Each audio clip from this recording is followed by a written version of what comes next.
Good evening. The November 13th meeting of the Evanston City Council will come to order. Would the clerk please take the roll? Councilmember Hadakaris. Councilmember Kelly. Here. Councilmember Harris. Present. Councilmember Nguyen. Here. Councilmember Nusma. Here. Councilmember Burns.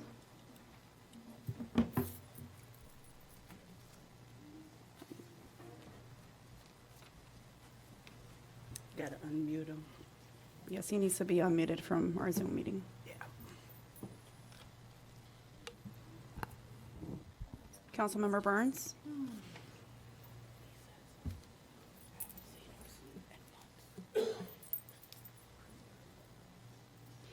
Councilmember Burns is online. He did let me know ahead of time he would be online. Councilmember Sufferton? Here. Councilmember Ravel? Here. Councilmember Reed? Here. We have a quorum present and are prepared to do our work. I am going to change up the agenda. Sorry, Mayor Biss. Oh, here. Thank you. That having been dispensed with, I'm now going to change up the agenda slightly in light of the very recent receipt of the most updated versions of documents relative to items SP 3, 4, and 5. I recognize Councilmember Nusma to make a motion on those items. Mr. Mayor, I am going to move to table items SP3, SP4, and SP5 until next Monday, which will give us time to digest the late-breaking developments, and I am certainly looking forward with very much enthusiasm to approve these in a week. Second.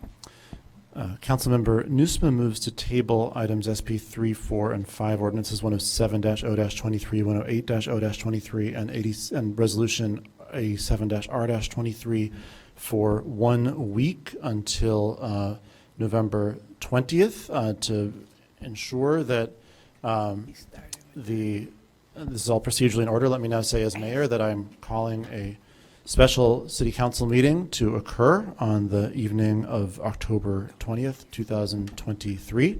November. Also November 20th, 2023. Let's do one in the past and one in the future.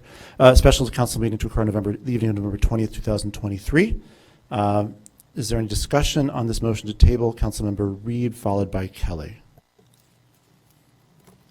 Councilmember Kelly, go ahead. I'm sorry. I just had a question regarding the order. That what happened? Your mic, Councilmember We Kelly. can't hear you. You gotta turn your mic off. Just I don't know in the order. So this is a motion to table 3 items. Right. I just am wondering in terms of the order on the agenda, like the city manager, public comments. I mean, as mayor, I can change the Gotcha. order. Okay. My request of Councilmember Nusma was to make this motion before public comment because I thought it'd be unfair to the community, knowing that the plan was to table things, to let a bunch of people give comment asking us to table things. That seemed obnoxious. Rather give folks that information before public comment, and they can, if so inclined, adjust their public comments accordingly. So I still. Councilmember Kelly? So I'll support tabling this. I do feel that, we do need to have I would like to see us have a process of publicly designating how we're negotiating this between now and next week. I feel obviously we need to have a much stronger MOU, and there has not been a process for this. I'm not even sure how we got to the MOU stage, but I think our residents deserve to have a publicly designated somebody who's negotiating. I would like to be able to send all my concerns. I feel disenfranchised. I think many residents do. I would like to know who's negotiating this and make it be known publicly, and I'd like that opportunity to send in all my concerns to that person and know that they're at the table. I tried to be at the table this weekend. I was ignored. I know others, 3 people, I think council members, Reed and Harris and Daniel Biss were at the table. I wanted to be there too. So I would just ask between now and then, I'm in support of tabling this, but that we do designate somebody to go in and really try to bring back a stronger agreement on behalf of the residents of Evanston. Thank you. City Manager Stowe, I'm sorry, can we, I know we have Ansel Glink on board. Order. That's a council decision. So if that's what you wanted, I would encourage you to make a motion. No, I'm not going to make a motion, but I know we've already engaged with outside counsel, so I thought maybe this is already the process, and if he could just confirm that, that would be great. You're right, there's already a motion on the I will say that I have expressed my concerns and requested edits by communicating with them directly to our corporation counsel, Ms. Ruggie, who has been responsive and sent those on to Northwestern in instances where there were misunderstandings of various positions. There were meetings set up directly to allow me to articulate those concerns. I'm sure that consideration would be extended to every member of City Council. These are all documents that are in the public, and that's the process. And then no one is, I believe nobody up here is interested in relinquishing their autonomy. So I don't think anyone wants to delegate their vote to someone else and say, go negotiate on behalf of me, and then I'll agree with whatever you come up with. Instead, our legal team, led by Alex Ruggie with support from outside counsel, is funneling all of the requests into Northwestern. Right, and I'm glad that we just only recently, as of Thursday, engaged with outside counsel. I'm not a negotiator. I'm not an attorney. I certainly think the residents deserve strong representation at the table to get the very best deal possible. And this is the way this needs to proceed. We need to designate somebody who's negotiating for us. So that's all. I'd like to know that this week it doesn't have to be a motion. We've already engaged as of just at the 11th hour, which is great. And I'm glad we have. I think Attorney Price is great, and Ansel Glink is a wonderful firm. I would just like to ask that, if maybe we can understand that we can engage him more to go to the table to really try to get a much better deal. Obviously, this is a very weak agreement. Thank you. Oh, jeez. Councilmember Reed, followed by Nusma, followed by Sefferden. Yeah, I disagree with my colleague. I don't think this is a weak agreement. I think this is a strong agreement that is $175 million, as was calculated by one of our colleagues, that will be coming into the city over the next 15 years. I was one of the 3 council members who held a town hall on Thursday, and for those of you who were there, we incorporated or we pushed for a lot of the things that were asked for there. We got an extension from 10 years to 15 years. That is a significant amount of money that is coming in that was not going to be there before. We got a CPI increase. Again, that adds millions of dollars that is coming in. We got, there's some wonderful attorneys and some really bright folks who had concerns about indemnification and ensuring that the city maintained its ability to use the funds, maintained a separation from potential legal liability around this. We got that in. We did a lot of heavy lifting. I can't tell you how much time I spent this weekend focusing on this and not focusing on our $450 million budget. And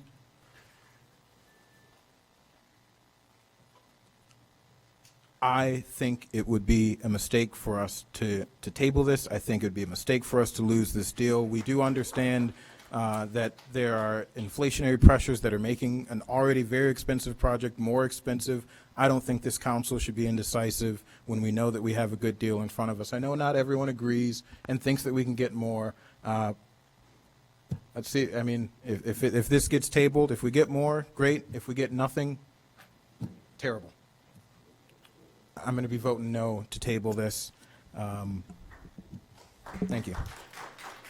Councilmember Nusma, followed by Sefferden. Thank you, Mr. Mayor. I want to make it clear my reason for requesting to table is not to continue negotiating. I think we have a really, really very good deal in front of us. And I thank Northwestern for negotiating this in good faith with myself, with many of my colleagues. I thought 2 weeks ago we had a pretty good deal. The deal we have in front of us tonight is 75% better than that deal. We have an awesome deal here. We've been benchmarked against Brown University, Providence, Rhode Island.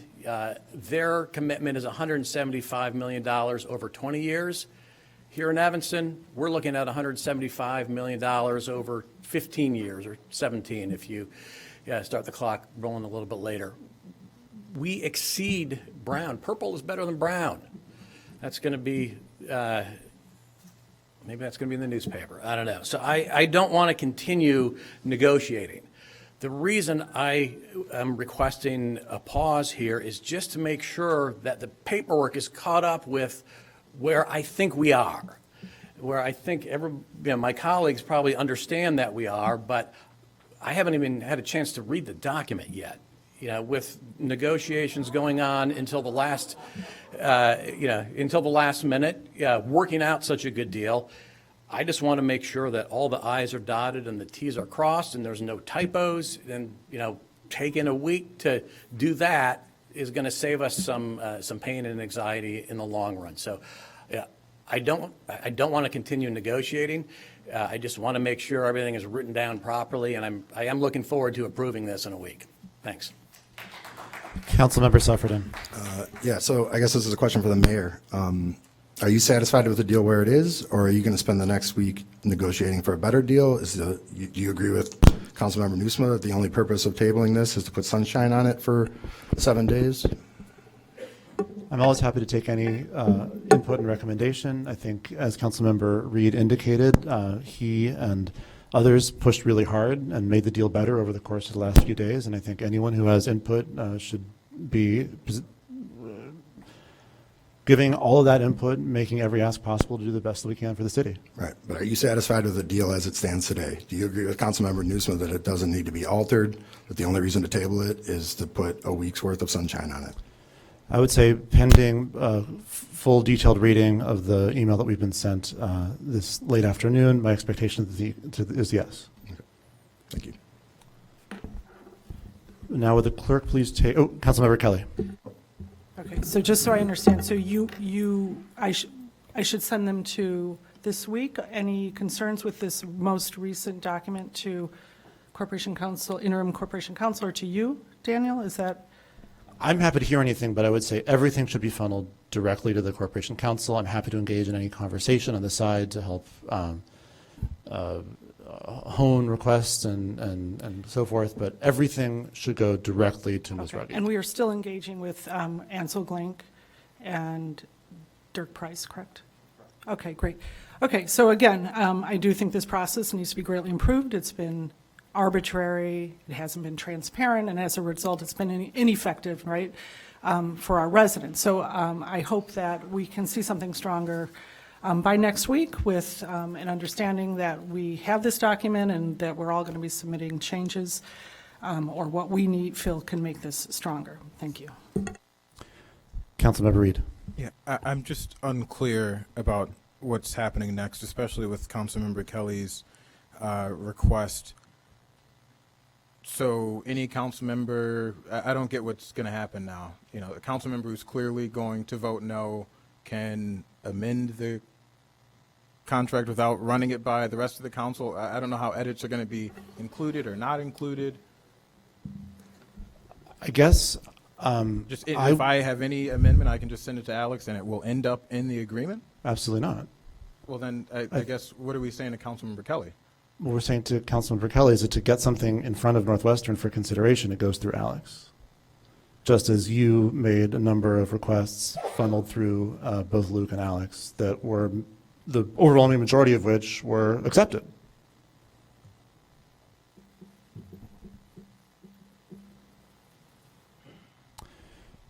I'll say that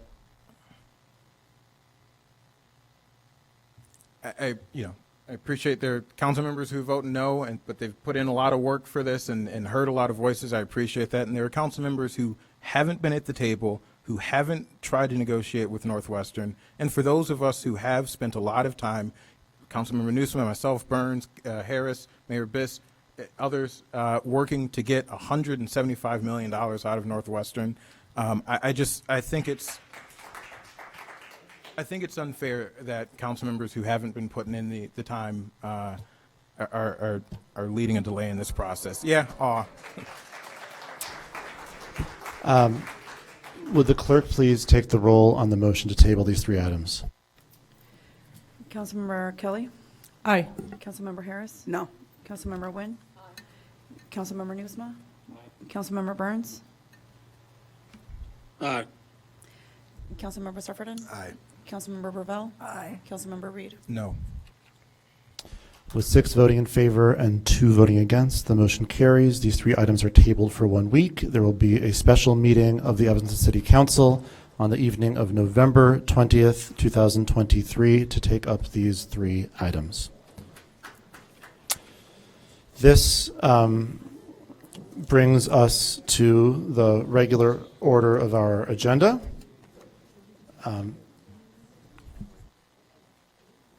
All right, so anybody, it looks like some people are leaving, perhaps more will want to leave in light of what we just heard. We'll stand at ease for a moment to allow any kind of motion to occur, and then we'll ask the room to settle down so we can move forward with our agenda.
All right, the City Council will resume its meeting. Could I ask the room to please come to order so that we can continue with our agenda, which I expect at this time, my expectation is that the remainder of the agenda will occur in the order printed in this yellow piece of paper. Bringing us, therefore, to what I can only hope will be an extremely unifying discussion. We'll wait for our friends from the Moran Center to come through the door. I am very pleased to present a proclamation declaring this to be Restorative Justice Week. And so, whereas restorative justice is a philosophy that is based on a set of principles that guide the response to conflict and harm. Fair. And whereas restorative justice reflects the reality that acts of wrongdoing do not just violate laws and rules, but more importantly harm people, communities, and relationships. And whereas restorative justice builds relationships and empowers the community to take responsibility for the well-being of its members by using facilitated restorative conversations, including peace circles, harm repair conferences, family conferences, incident response circles, and community circles. And whereas in 1975, prison chaplains in England launched a day to remember incarcerated people, Prisoners Sunday, 20 years later, the honoring of Prisoners Sunday spread internationally, becoming Prisoners Week. And whereas in 1996, Canada broadened Prisoners Week to celebrate Restorative Justice Week, community victims and prisoners later shortened to Restorative Justice Week. And whereas for decades, Evanston community members have piloted various restorative justice initiatives within our faith congregations, schools, nonprofit organizations, neighborhoods, etc. And whereas today governmental institutions, including the City of Evanston, along with nonprofit partners such as the James B. Moran Center for Youth Advocacy, are working to build a restorative community. And whereas a restorative community is deeply rooted in the human capacity for transformation, in the belief that people are far more and far better than the worst thing they have ever done. And whereas in a restorative community, all members are active stewards who hold each other accountable for the harms they cause and the needs they have. And whereas a restorative community is a place where our shared responsibility to each other and our community is lived daily by our commitment to restorative practices that are embedded culturally in the way we treat each other and embedded structurally in our neighborhood, schools, and social systems. And now, therefore, I do hereby proclaim November 19th through 25th, 2023 as Restorative Justice Week, acknowledging this international celebration of restorative practices as a means of raising awareness about the transformative power of restorative practices and honoring our local efforts to authentically build a restorative community. And I'm very, very pleased to present this proclamation to our good friend and collaborator in so much social and restorative justice work, Patrick Keenan Devlin, Executive Director of the James B. Moran Center.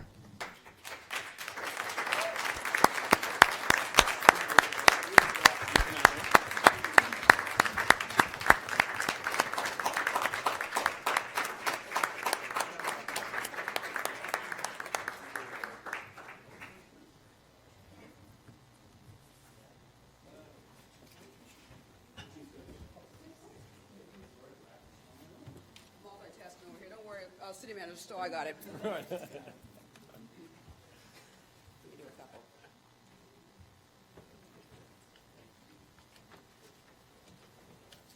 They cheese.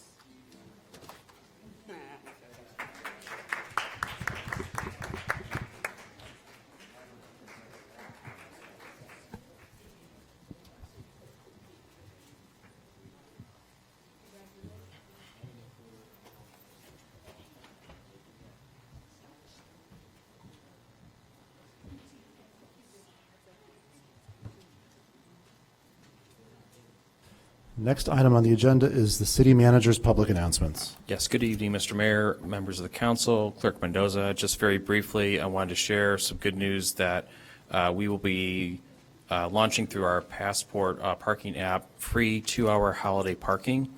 That will start Wednesday, the Wednesday before Thanksgiving, November 22nd, run through January 2nd. It'll be good every day, one per Park Evanston account per day, and will be available throughout Evanston. Users will use the validation code Holiday 2023. And I just want to thank Andy Vick of Downtown Evanston and Councilmember Kelly for their support on this initiative. Thank you. Councilmember Reed. Do you know how much revenue we will lose, parking revenue we'll lose as a result of this? I know the parking team did run some numbers. This is this initiative is very similar to what we've done before with the vouchers. This is just using the app and digitizing it, so it's real time. But happy to share whatever numbers the parking team produced. Do we have an estimate? I don't know off the top of my head. I think it's And a few, do it's we- like tens of thousands, but not hundreds of thousands. It's like tens of thousands between now and the end of the year. Okay, yeah, I'd love to see that, and I'd love to compare that to what we think we're bringing. I don't know what the numbers are showing that this does for us. I'd really like to see some metrics behind this. If we're going to spend, tens of thousands of dollars, could provide people with housing rather than free parking for downtown. Yeah, So just I'd like wanted- to do a cost-benefit analysis. Just want to reiterate, it's the same program we've done in years past. I know, It's and I just want to make sure that it's just council digitizing members it. aren't secretly negotiating tens of thousands of dollars, hundreds of thousands of dollars away. Councilmember Kelly. So those metrics would also involve looking at likely increase in sales tax as a result of making our downtown more accessible, supporting our businesses and our business districts. So I think that's part of the goal here is to really do what we can at this point to get behind our business districts at a very busy shopping time of the year and to really increase those sales tax revenue. I appreciate that, Councilmember Kelly. I would encourage you to read up on the high cost of free parking, and there's a lot of evidence that shows that giving away free parking does not, in fact, increase sales tax revenue. Thank you for the robust discussion. Next item on our agenda is communications from the city clerk.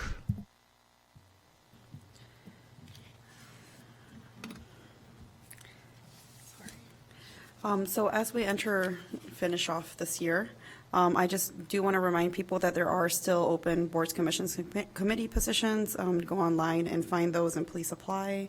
I also wanted to announce that we have a open position for workforce development in the clerk's office. The application is open now. If you know someone who is hoping to develop their workforce skills, we're working with our workforce development department to provide that training in our office through a grant.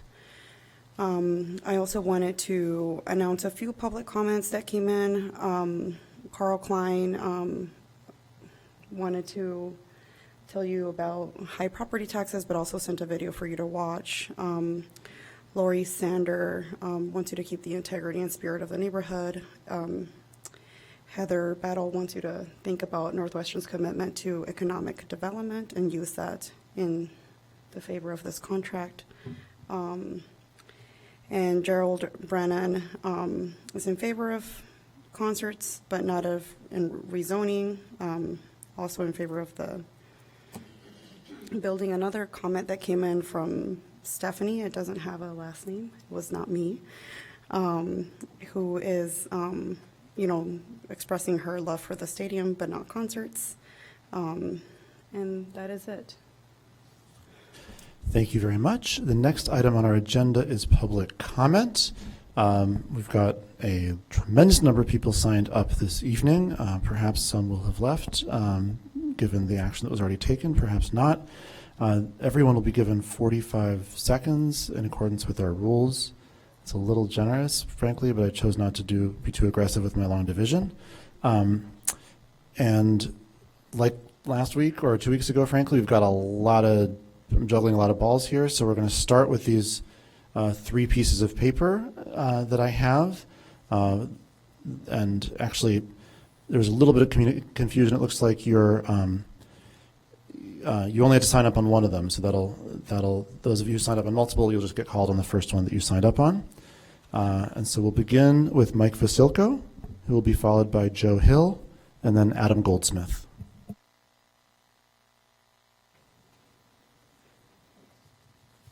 So just quickly on the budget. Assessments are going up 10%. The District 65 is raising their rates 5%. The library wants to raise their portion of the tax. District 202 is increasing their tax rate by 5.2%, and you're piling on. So I think, as many others have said previously, there's no need to raise the property taxes. There should be a need to lower them and help the citizens who are being taxed out of the city. On the other matter, I have to argue with Councilmember Reed, who seems to think that negotiating behind the scenes, under the carpet, Thank you very much. only with Northwestern present, Thank is a you very good much. thing. That's a bad thing. Thank you. Thank you very much. The next speaker is Joe Hill, who will be followed by Adam Goldsmith, and then Peter Kelly. Good evening. I've been an Evanston resident for 75 years. I wanted to urge you tonight to reject the text amendment. Those that are for the text amendment do not understand zoning and the protections that it affords its citizens. Similarly, the plan development should be rejected. They should be told to build their stadium in line with zoning, no allowances, even for parking. It's time to be tough. What are they going to do? Move? They claim to be Chicago's Big Ten team. They can move there. Soldier Field will be vacant pretty soon. Thank you very much. The next speaker is Adam Goldsmith, who will be followed by Peter Kelly and then Susan Kelly.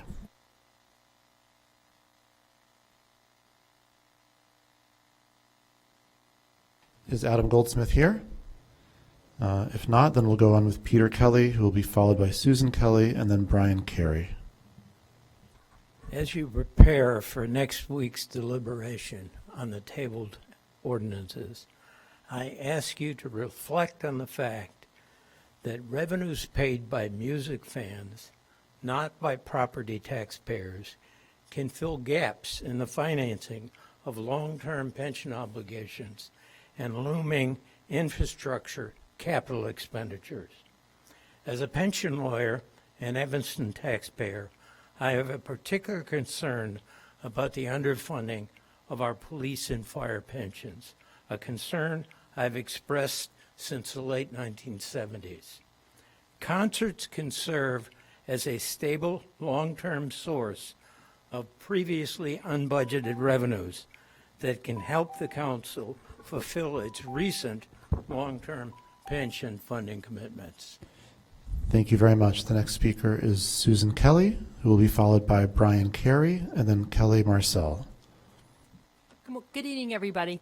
I'd like to start with just acknowledging that you all have very difficult jobs. So thank you for doing difficult jobs on behalf of all of us. I was going to comment in favor of SP 3, 4, and 5. I'll be back next week to make those comments. But I would like to say this. No, I looked up when I was waiting. Northwestern announced their request to rebuild and rezone Ryan Field September 22nd, 22. That's 1 year and 2 months ago. And since then, there have been countless public meetings, community meetings, ward meetings, call-in sessions, open houses at Northwestern. And I can't even fathom the amount of emails and calls and conversations all of you have had. So the idea that this has been rushed defies logic. I just ask you that as we come Thank back you very one much. more time for a sixth meeting, can we just make up our Thank you minds very on this? much. Thank you. The next speaker is Brian Carey, who will be followed by Kelly Marcel and then Ken Prosky. Thank you all for doing the difficult work that you all have to do. Very much appreciated. I'm certainly, as you can tell from my shirt, very much in support of the new Ryan Field. I think for a couple reasons. One, personally, I would love to go to these events. I live in the First Ward. My wife is a lifelong Evanstonian. We live walking distance from Ryan Field. I've seen the way the community gets organized around the out-of-space concerts and things, and I'm personally very excited about it. Secondly, we have a Fifth Ward school that we absolutely must build, which is way behind budget, way over budget. We have a deficit in the schools. Now we're talking about increasing our property taxes as well as our water charges. To decline an $800 million investment in our community and everything comes with it. I think just rough math, it would be 125 parking programs a year if the numbers are to be believed. Please do not decline the once-in-a-lifetime investment in our community. Thank you very much. The next speaker is Kelly Marcel, who will be followed by Ken Prosky and then Robert Orenstein. Good evening. I just want to say thank you and express my gratitude to the people on this council who've really put the time in to negotiate a great deal with Northwestern. I can't tell you how much we appreciate it, and that's it. Thanks. Thank you very much. The next speaker is Ken Prosky, who will be followed by Robert Orenstein and then David DiCarlo. My residence abuts the east parking lot at Ryan Field, and some of you have heard the story I'm going to tell again. When I moved here, I was concerned that there might be professional and commercial events, and I went a little bit farther than most people. I actually called Northwestern, and I was directed to Mr. Lee Ellis, the provost at Northwestern at the time, who spoke with me on the phone several times and reassured me verbally, adamantly, that this would never happen. We had these conversations before I made the offer on my house. And he said, you have nothing to worry about except tailgates for football, basketball, some graduation ceremonies. You have zoning laws that protect you, and as long as you don't mind those tailgates and those other things, those other big events, you have nothing to worry about. And here we are today. Thank you, Northwestern. Thank you very much. The next speaker is Robert Orenstein, who will be followed by David DiCarlo and then Jeff Smith.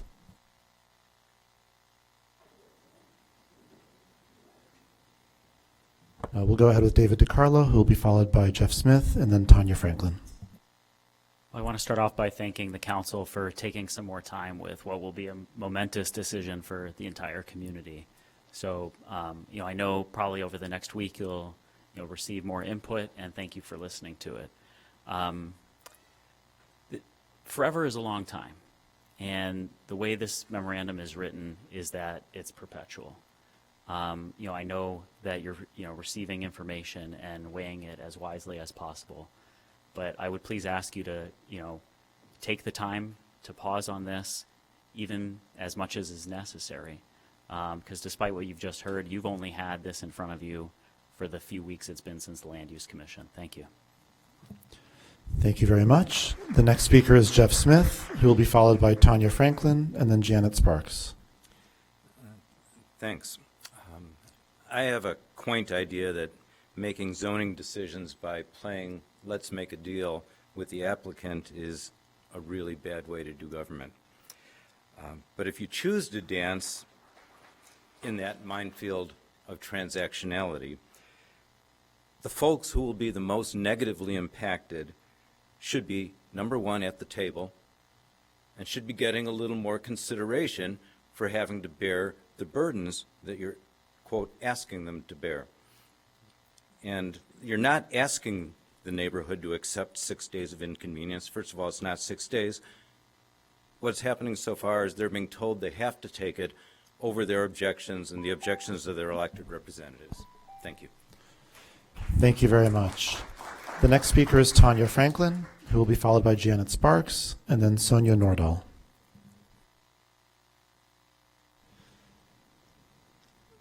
Perhaps we'll move on then to Janet Sparks, who will be followed by Sonia Nordahl, and then Peggy Baxter.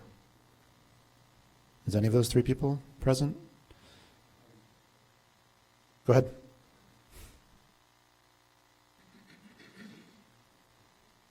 Just want to state thank you, and also I felt very much at the table as a resident. I attended probably over 20 meetings, and I also have the most to lose living right next to the stadium. Tonight presented a monumental opportunity to reset the relationship between the city of Evanston, its residents, and Northwestern University. Thank you to the 4 council members and Mayor Biss for not rejecting unused proposal out of hand publicly, but rather modeling a solution-oriented approach and working with Northwestern on behalf of our city to ensure this agreement moves us, all of us, forward. Finally, thank you to Northwestern and the Ryan family for your investment in the Evanston community. Thank you very much. The next speaker is Mark Abramson, who will be followed by Lenice Levy, and then Raju Gate. I think Lenice is speaking during the public hearing. Oh, okay. There were a lot of forms to sign. Yeah. All right, I'm going to, well, I guess I'll continue. In the event that all those individuals are not here, and I'll go back and call through everybody. The next 3 and the last 3 on this piece of paper are Carl Bova, followed by Jim Froberg, and then Amy Zabala.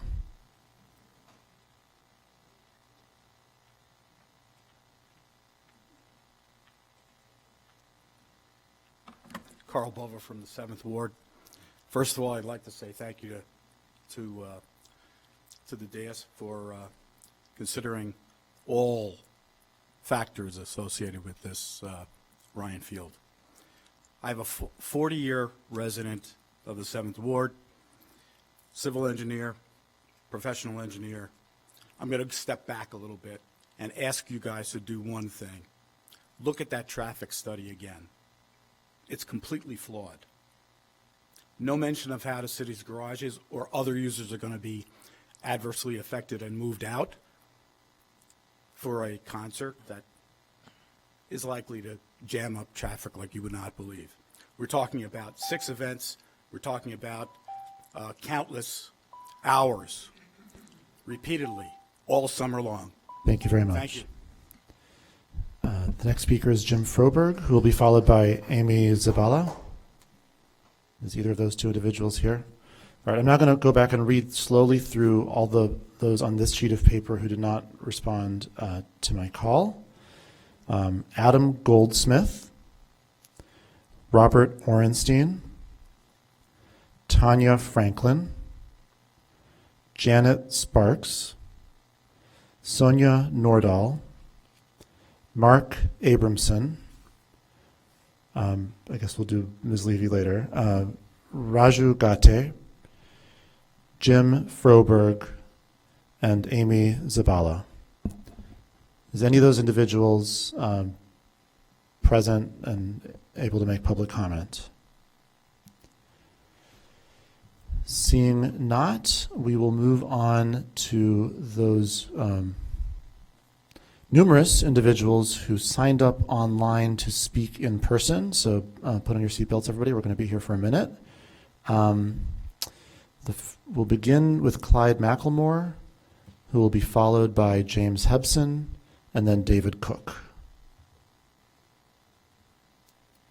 Mr. McElmore is here to speak on an issue that's not on the agenda, so I'm not surprised that he's in fact not here.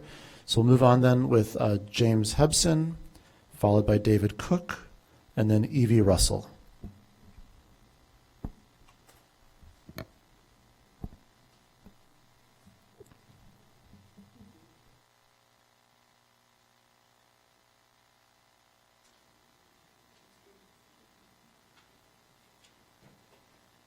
me fix the mic first.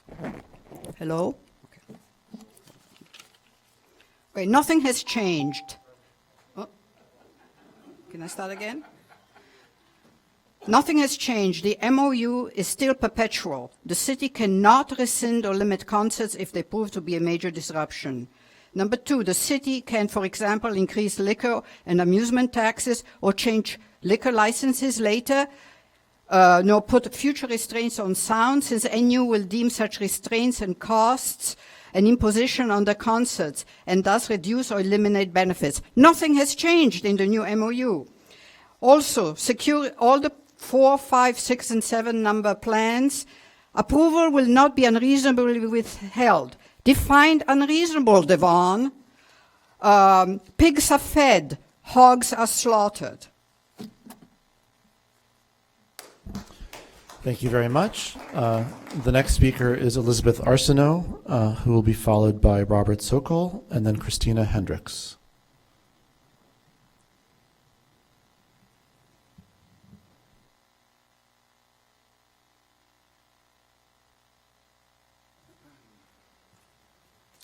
I'm Robert Sokol. 15 hours of testimony before the Land Use Commission appointed by the mayor to serve the city. And those folks came out very clearly, 7-2, that the zoning aspect for concerts shouldn't go forward.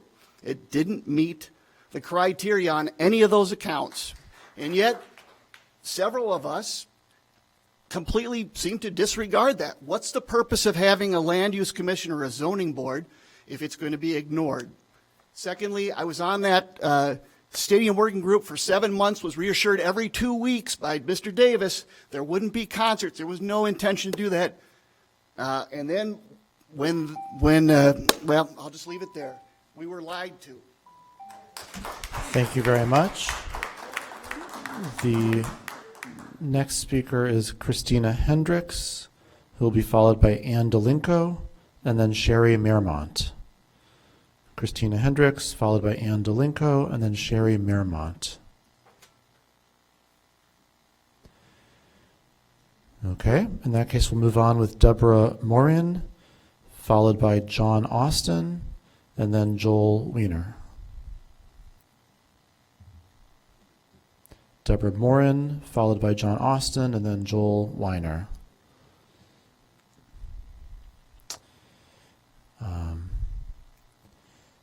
Okay, we'll move ahead then with Fiona McCarthy, followed by Sheila Sullivan, and then Nevin Zimmerman. I want to have to hunch like Bob. So.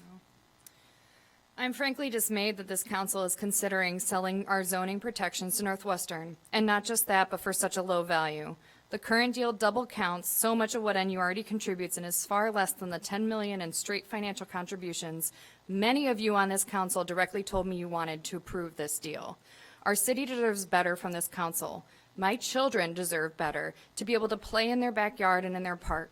This is not just about 6 concerts, but about 60 events at 10,000 people and an unlimited number of events approved in this zoning that are preventing my kids from being able to safely walk home from school or be outside when these events are happening, not just on the weekends, but during the week. Treat Northwestern like any other major developer where the benefits are tied to the planned development and construction and not the zoning. You still have time. This is not over. Please do your job. Protect our zoning, protect our community and our kids. Thank you very much. The next speaker is Sheila Sullivan, who will be followed by Nevin Zimmerman and then Anthony Kaufman. Hi, good evening. I live in the 3rd Ward, and I've been a resident of Evanston for over 35 years. I'm worried about the rebuilding of Ryan Stadium and the against the rezoning to include 6 for-profit concerts at full capacity and additional lesser events. The Land Use Commission voted decisively against the rezoning, citing adverse impacts on the city and NU's failure to meet any of the standards for rezoning. So why would the city not follow its own process for ensuring a good quality of life for its tax-paying citizens? NU has also not produced a credible plan to address heavy traffic, parking, noise pollution that concerts would bring, and the stadium's near the hospital and a fire station, which could hinder first responders' ability to do their job. And this is really critical, and it puts a lot of pressure on them when they already have a high-pressure responsibility. Thank you very much. Thank you. The next speaker is Nevin Zimmerman, who will be followed by Anthony Kaufman and then Neil Gambo.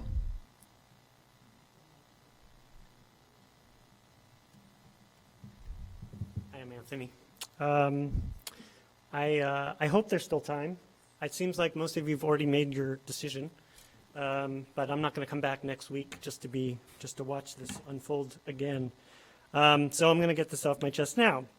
It is baffling to me how a nonprofit educational institution should require a for-profit entertainment venue to subsidize their debt. Are you even listening to me? Our city doesn't need the headaches that will come along with this, or the dubious economic benefits that have yet to be assured. Please vote no, as your own Land Use Commission did, and not allow the commercial rezoning and irrevocable remaking of our public community spaces. Thank you. Thank you very much. The next speaker is Neil Gambo, who will be followed by Charles Needham, and then Christian Becerra. Thank you, everyone, and thanks for what you've done. It's been quite a journey. I'm Neil Gambo, third ward president, and I want to take this opportunity to provide clarity about some workforce development activities surrounding the stadium project. First, the Ryan Foundation has promised a $10 million endowment for workforce development. It's important to note this is not just for stadium jobs. It covers all of Evanston, and I believe this will be great help to our local small businesses and Evanstonians for years to come.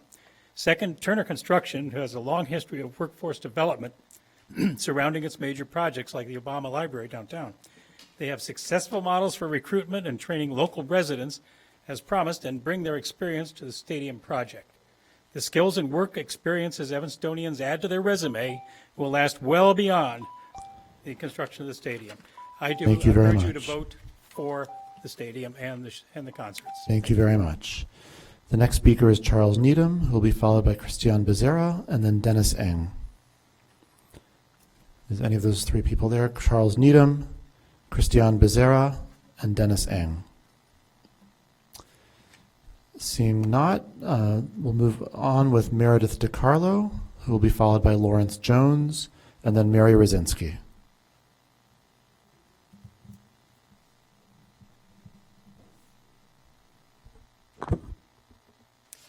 Under our city ordinances, public benefits are supposed to be part of a planned development, not the price to rezone a parcel. The MOU under consideration tonight, which has now been tabled for 1 week, makes it clear that all benefits are contingent on the rezoning, and NU will claw them back if the regulatory environment ever changes. They've explicitly said that the price for the rezoning alone, even if they never rebuild, is a grand total of $30 million, less than 10% of 1 year's budget for our city. And amazingly, that language was added to the draft plan development ordinance you were sent right before this meeting. I guess the reason it's called a good neighbor fund is it's the cost to buy an entire neighborhood forever. Thank you very much. The next speaker is Lawrence Jones, who will be followed by Mary Rosinski and then Phil Adams. Yeah, Larry Jones, 2745 Girard Avenue. I strongly urge you to vote against the U2 text amendment. But if you are in favor, as you, obviously many of you are, I am very pleased that you are going to table it because I hope you can fix 2 more provisions of the MOU. No perpetual concerts without perpetual payments indexed to inflation. And secondly, no abdication of zoning control to Northwestern. Evanston should never have to ask Northwestern's permission with regard to the very zoning control that Northwestern is asking you to exercise for their benefit. Since I have a few more seconds, I really hope you spend the next week negotiating. Thank you. Thank you very much. The next speaker is Mary Rosinski, who will be followed by Phil Adams and then Michael Neighbors. Hi, thank you. A couple of things. One, I hope you listen wholeheartedly to everything that everyone's saying, and we do not sell our zoning.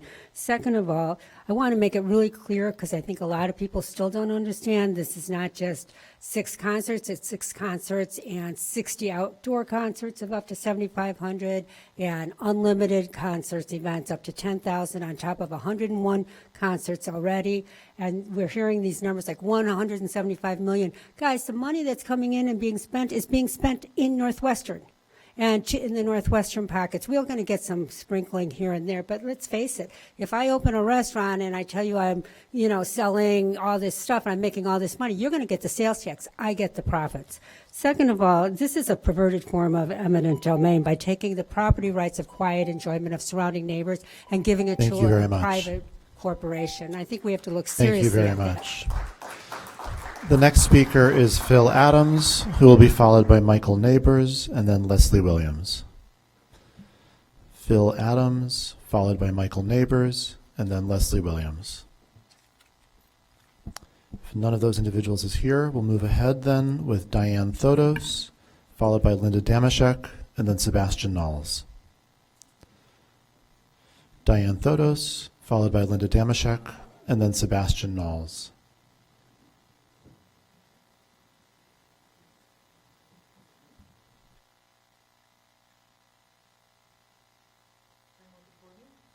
Nope. Good evening. I'm Linda Damashek, 28-year resident of the 3rd Ward. I urge you all to have integrity and respect your governing processes and uphold your own land use commission's decision to deny Northwestern's inappropriate and unnecessary request to rezone the U2 district to allow for commercial use for unlimited concerts for 10,000 attendees or less throughout the entire year. It's absolutely untrue to say that the concern is only about 6 concerts a year. Mayor Biss, City Council, don't let Northwestern buy the rezoning that they want. Do the right thing and vote no on commercial rezoning for concerts. Thank you very much. The next speaker is Bruce Enenbach, who will be followed by John Kennedy and then Debbie Tiersch.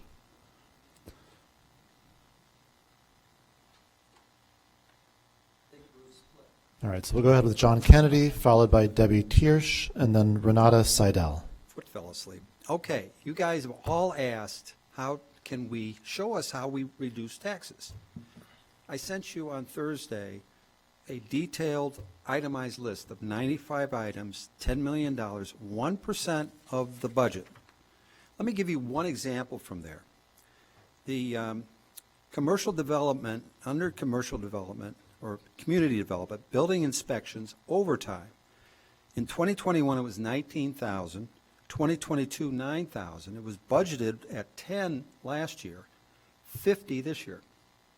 And those are examples that go on and on and on. Total potential savings, just eyeballing it, even with a 20% average increase, is $4.3 million. You don't need to raise taxes.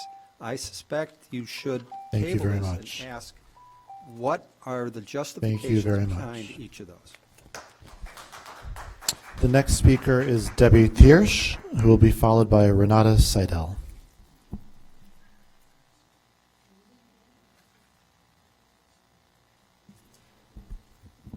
Debbie Tiersch, followed by Renata Seidel. Go ahead.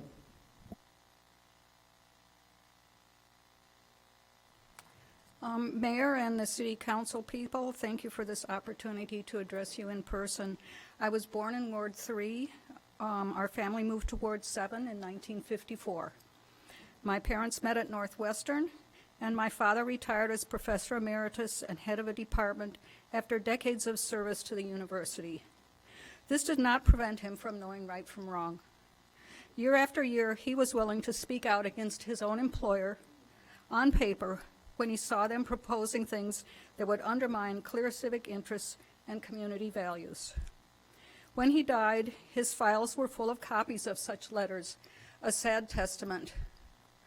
I urge you also to look into your consciences now about what everyone now is calling deal-making, and I implore you to stop demolition and construction plans that Thank you 15 very hours much. have shown will be catastrophic for the environment, and rezoning plans Thank you that will very wreak much. havoc with our community. Thank you. Thank you very much. Okay, at this time, I believe I have concluded the portion of public comment of people who are here. So if you're here in person, intending to give an in-person public comment, and you believe to have signed up either on one of those sheets of paper or online. Could you do some gymnastics or something so I can? Yeah, go ahead. Andy Berman, 7th Ward. I just want to say, none of us know how this is going to work out. I mean, who knows how it's going to work out? So I'm just saying one thing. Leave yourself an escape hatch. Leave yourself a mechanism. You owe it to us, future residents, future city councils, to be able to come in and fix something if there's a problem. That's all I have to say. Thank you very much. This concludes the in-person portion of public comment. There's lots of folks signed up to speak online as well. We'll begin with Sergio Hernandez, who will be followed by R.J. Ryan Novak, and then Meg Welch.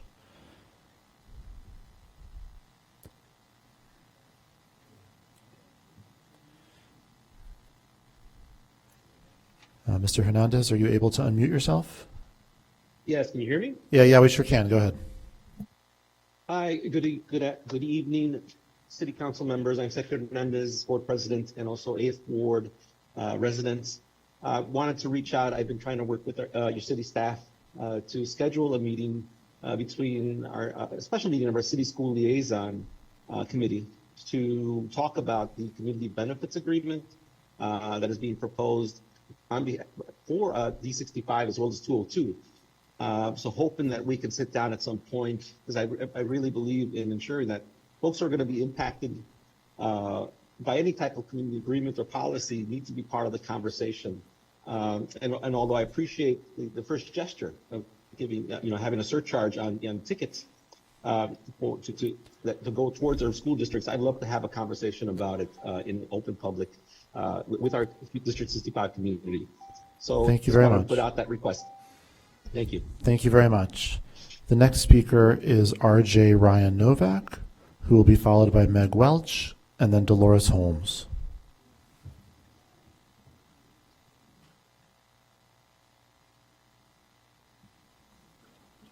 Is R.J. Ryan Novak, you should be unmuted now. Okay. In that case, we'll move ahead with Meg Welch, who will be followed by Dolores Holmes and then Timothy Guimont.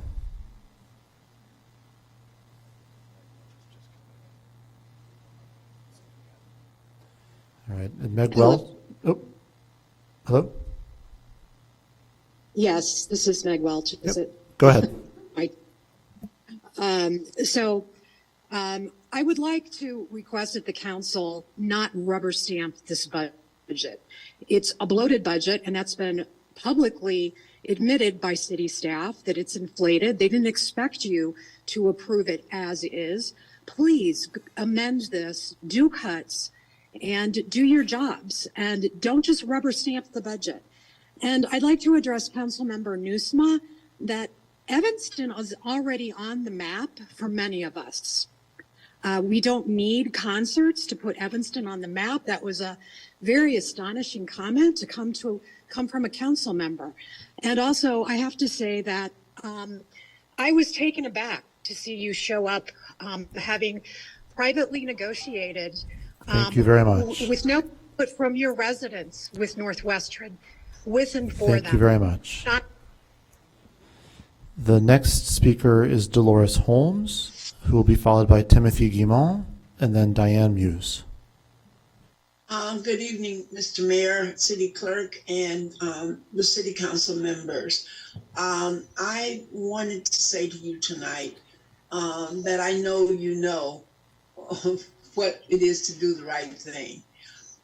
Council members, I sat in that chair for 12 years, and I know what it means when there is such divisions in the community. But I just want to share one thing with you guys. I live in the 5th Ward, right by the high school stadium, since 1962. And I've tolerated, endured, and sometimes enjoyed the noise that comes from there. And I'm just asking you all to think about the overall city and the benefits that will happen in this community. And if you got your tax bill last week like I did, please consider making the right choice by okaying this agreement. Thank you. Thank you very much. The next speaker is Timothy Guimont, who will be followed by Diane Muse, and then Richard Coleman. Hi, thank you. This is Timothy. After reading Northwestern's promotional materials and watching their presentations at the Land Use Commission, I'm convinced Northwestern has continually misinformed and misrepresented the economic, the noise, the parking, and the traffic impacts of concerts at Ryan Field. I urge you all to reject the zoning change for concerts within a residential neighborhood. You should use the city's power or leverage to negotiate an MOU or a CBA that is a condition for approval of the rebuild, not the concerts. And you should make sure it's tied to the life of the stadium with escalators and periodic renegotiations. Thank you very much. Thank you. Thank you very much. The next speaker is Diane Muse, followed by Richard Coleman, and then Christine Frula.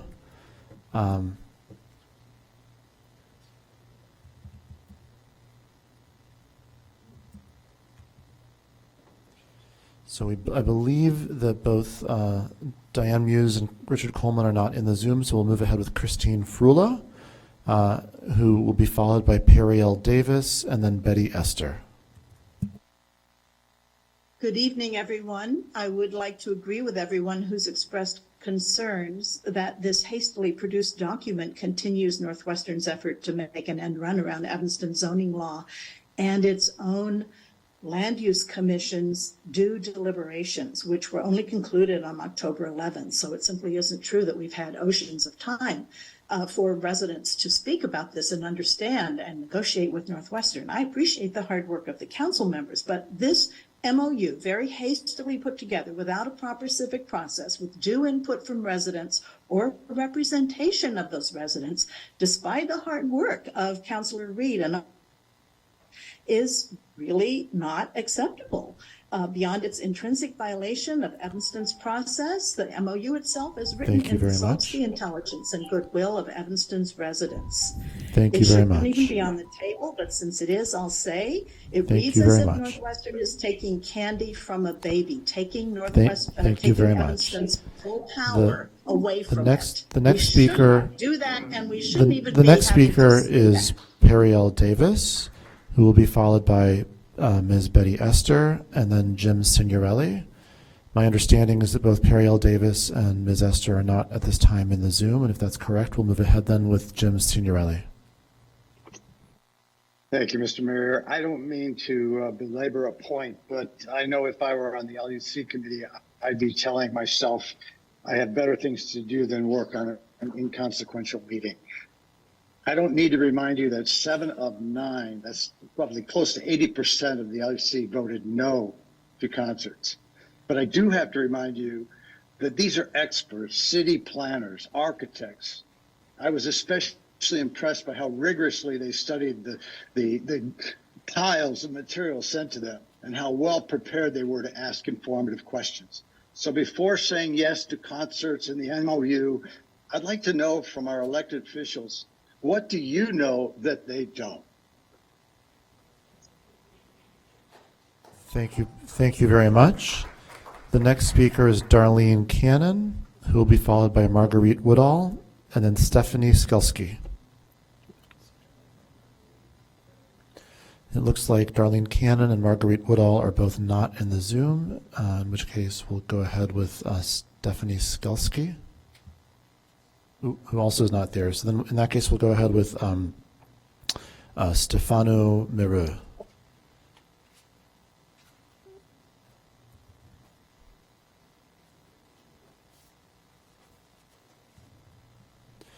Stefano Mereux is also not in the Zoom at this time. Oh, hold on.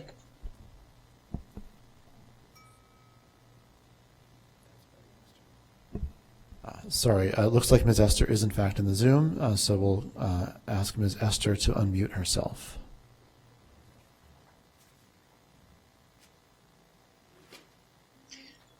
Thank you.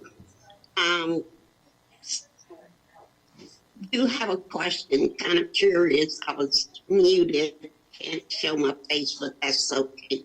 One of the questions I have every year for the budget is for the city to give a detailed chart showing how many employees are in each department, so we could see what each department budget is. And hopefully you will show us that on November 27th to show us what the new total number is. And with this new, what is it called, area space for the new district there that you are proposing. Thank you very much. On Howard Street. Does it include any rental units? Because if it does, that will impact the renters there, as the taxes on those buildings will go up double, because they have to pay city tax and this special tax. Thank you very much. So we need to know that. Thank you for that. This completes public comment for the evening. It's probably some lesson for our mayor that the public comment did in fact take over 45 minutes, even though lots of people are missing, so I'll learn something from that. The next item on our agenda is a public hearing for Howard Street proposed special service area number 10. I call this public hearing for the proposed Howard Street special service area number 10 to order. The proposed special service area number 10 plan to be presented by Economic Development staff and our consultants Tesca Associates defines a plan to assist the Howard Street Business Association, a volunteer business association, with a sustainable funding source for marketing, events, beautification, public safety, and professional staffing.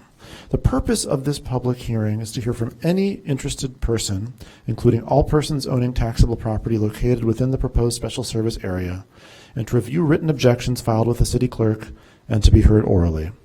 In respect to any issues embodied in the notice, the municipality or county shall hear and determine all protests and objections at the hearing.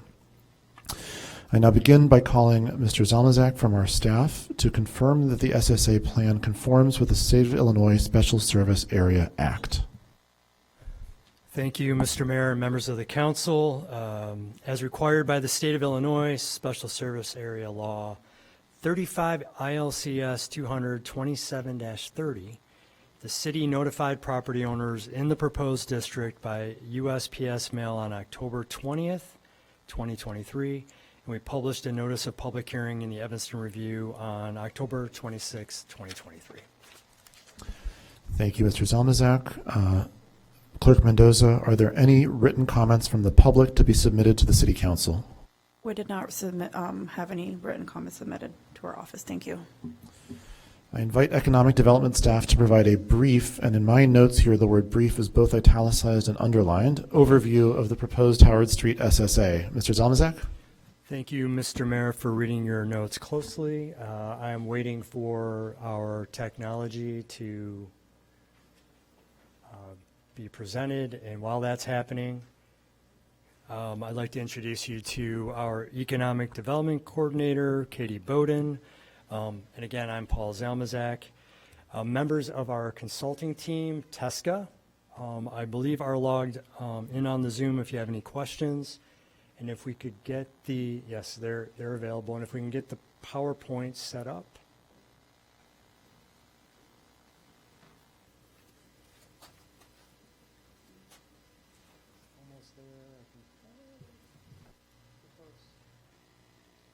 Who's controlling the mouse? I don't know.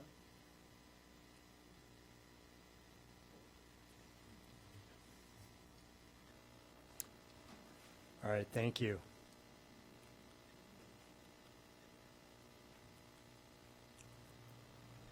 I'm not sure who's controlling the PowerPoint, but if we could advance it to the next slide, please. I wanted to demonstrate the SSA study area map. You know who's controlling this? All right, thank you. We've got control. Yeah.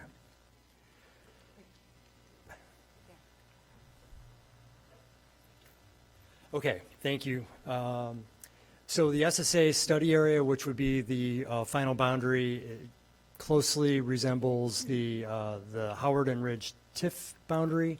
It goes from roughly Asbury or Western Avenue, if you use the Chicago map, east to the City of Chicago boundary under the CTA tracks. There are two north extensions of the boundary because we can't split a railroad parcel. So that's why it looks kind of strange there. But the focus of it is on Howard Street, and it closely aligns with the Rogers Park SSA on the south, which is in yellow. By the way, that's semi-intentional. We are doing a collaborative effort with Howard Street, the Rogers Park Business Alliance, called One Howard. To date, there's been an extensive process. This goes back, I think, to the beginning of Councilmember Reed's term, maybe a little bit beforehand. We've had a number of meetings, district meetings with the business districts, community engagements, and then you can see going back to January of this year, but we went to the committee, Economic Development Committee, in October of 2022. We are taking this, we're going to bring this back to the City Council in January with a final ordinance hopefully passing in February. And I'll ask Katie to talk a little bit about what the SSA will fund. Thank you, Paul. Good evening, members of the council. So out of the engagement process that we did with the Howard Street Business Association, they kind of identified their top priorities, which were marketing and promotion, having like a dedicated staff person to do that, to manage their events, public art, things that would help with public safety, looking at ways to fund cameras and some other things. And then, like I said, a dedicated staff person to help administer these programs. Can you go to the next? Oh, sorry. So the levy that we'd be proposing is at 0.85%. That would be the maximum that they would be allowed to levy. It could always go underneath if they wanted to and they didn't think they needed that much, but that would be the maximum rate that we would set. The first year or the first couple of years of the SSA would be roughly $96,000. Once the TIF expires in 2026, then it would no longer just be based upon the frozen EAV value. So then it would increase to about $242,000. So the next steps for the TIF would be to have it final adoption in February of 2024. Then after that, the levy would be, they would be able to collect second quarter of 2024, so about fall of 2024. And in the interim, what they would do is formalize their organization, elect a board of directors, pass bylaws, and then get their programming organized and have that all set. So by the time that they were receiving those funds, they would have everything all in place. Thank you, guys. Any questions? So thank you for your presentation. We begin by opening the floor to council members, starting with Councilmember Reed, followed by Nusma. Thank you. I remember very early on in the term, maybe first few weeks in the term, Paul and I took a walk down Howard Street and discussed this. Initially, the plan, which I still think was a great one, that Manager Zamelzak, Economic Development Manager Zamelzak had, was to have a joint TIF with Chicago and Evanston, and that would have been a really novel TIF use. We explored that for a while, and while I think it would have been an interesting use case, I'm really glad where we landed. I think this ensures that Evanston controls Evanston money, and I think we can find some efficiencies by potentially working with the folks over on the other side and having joint management, but while retaining local control. And while this map doesn't quite show it, that yellow portion is a lot bigger than that. And so I didn't want Evanston to get lost there. We've had a number of meetings, as was pointed out, with the Business Association. I really appreciate the Howard Street businesses that have played a major role in making this happen. And lastly, I do want to just have one concern about the numbers. I don't plan on that TIF expiring in 2026. I hope it doesn't. And so I do want us to keep that in mind and rerun the numbers if it does not expire. If I may respond. So I'll ask the question for clarification on that. Sure. So it would remain at the 95,000 then. So we would probably have to think of ways to share some of the TIF increment with the SSA to make up for that, if that was something you wanted to consider. I also wanted to ask if you meant to say that we were planning a joint SSA and not a joint TIF. Oh, yeah, I'm sorry, my mind That's is. okay, yeah, Yeah, and I even wrote down TIF in front of me. I know. that SSA, TIF. We Yeah. also said TIF a couple times in our presentation. Yeah. Yeah. But we can run the numbers, but again, it's really about whether the council would be willing to share some of the TIF increment with the special service area. Certainly.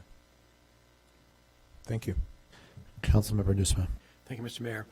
I just have some questions about how this is going to work, since we only have half of Howard, and Chicago's going to have their own. And in the context of Evanston Thrives, which is kind of a citywide identity with unique, kind of sub-identities for other business districts, including Howard Street, is the Chicago half of Howard going to be kind of co-branded in the same way that we are branding in alignment with the rest of Evanston? So one of the recommendations that came out of Thrives was to brand similarly to Chicago to make it look like a more unified corridor. We are working really closely with the Rogers Park Business Alliance on a plan called One Howard to do just that, to be more aligned, to make it more unified, to not feel like two different municipalities and just feel like one commercial corridor. We've also explored the possibility of working with that SSA management out of Rogers Park Business Alliance to manage the Evanston side of Howard, so that things could be, very unified, look the same, feel the same, and then kind of economies of scale when they're doing out for bidding services. Yeah, and that makes sense for Howard to look the same on both sides of the street, but Evanston Thrives was an effort to kind of get some, cohesiveness amongst the various business districts in Evanston. So if the Chicago half of Howard is just willing to go along with what we want, I'm totally satisfied. Yeah, I think that the branding that's suggested in Evanston Thrives aligns very closely. We've talked to them, the Chicago side, shown them that. Also, the businesses along Howard have adopted that new branding as well. Okay, thanks. Seeing no further comments or questions from council members, is there anyone in the public who is seeking to give comment? Please come forward. Please approach the podium. Hi, I'm Claudia Brutt. I own a property at 1211 Howard, which is an automotive repair shop. And next to me is a CVS, and on the other side is another repair shop. So I'm just wondering, what do they want to do on Howard Street? Because there's now a senior citizen building. There's, like I said, the CVS, the IHOP, there's us. I already pay over $20,000 for this little tiny cedar building as a repair shop. I have not been able to increase my rent to the gentleman that rents it from me for 9 years because he can't afford anymore either. What is it that you want to do on Howard Street in that area? It was not explained in the letter. So I just wanted to know. Thank you. Thank you. So just to respond directly to the question, the Howard Street Merchant Association meets on a monthly basis. I understand, Katie, if you want to back me up on this, that invites are sent out to all business owners on the block. But for those that don't participate, this may not have resonated, or you just didn't know about it. Right. So, and that's the reason we have a public hearing. And the things that we're proposing to do with the SSA budget is marketing, promotions, events, beautification, landscaping, maintenance, et cetera, et cetera. So SSAs are generally set up to drive events to districts and for improvements, whether that's signage, banners that are on the poles, flowers for the landscape beds, those types of things. Your business probably isn't going to be the type of business that benefits most from this, frankly.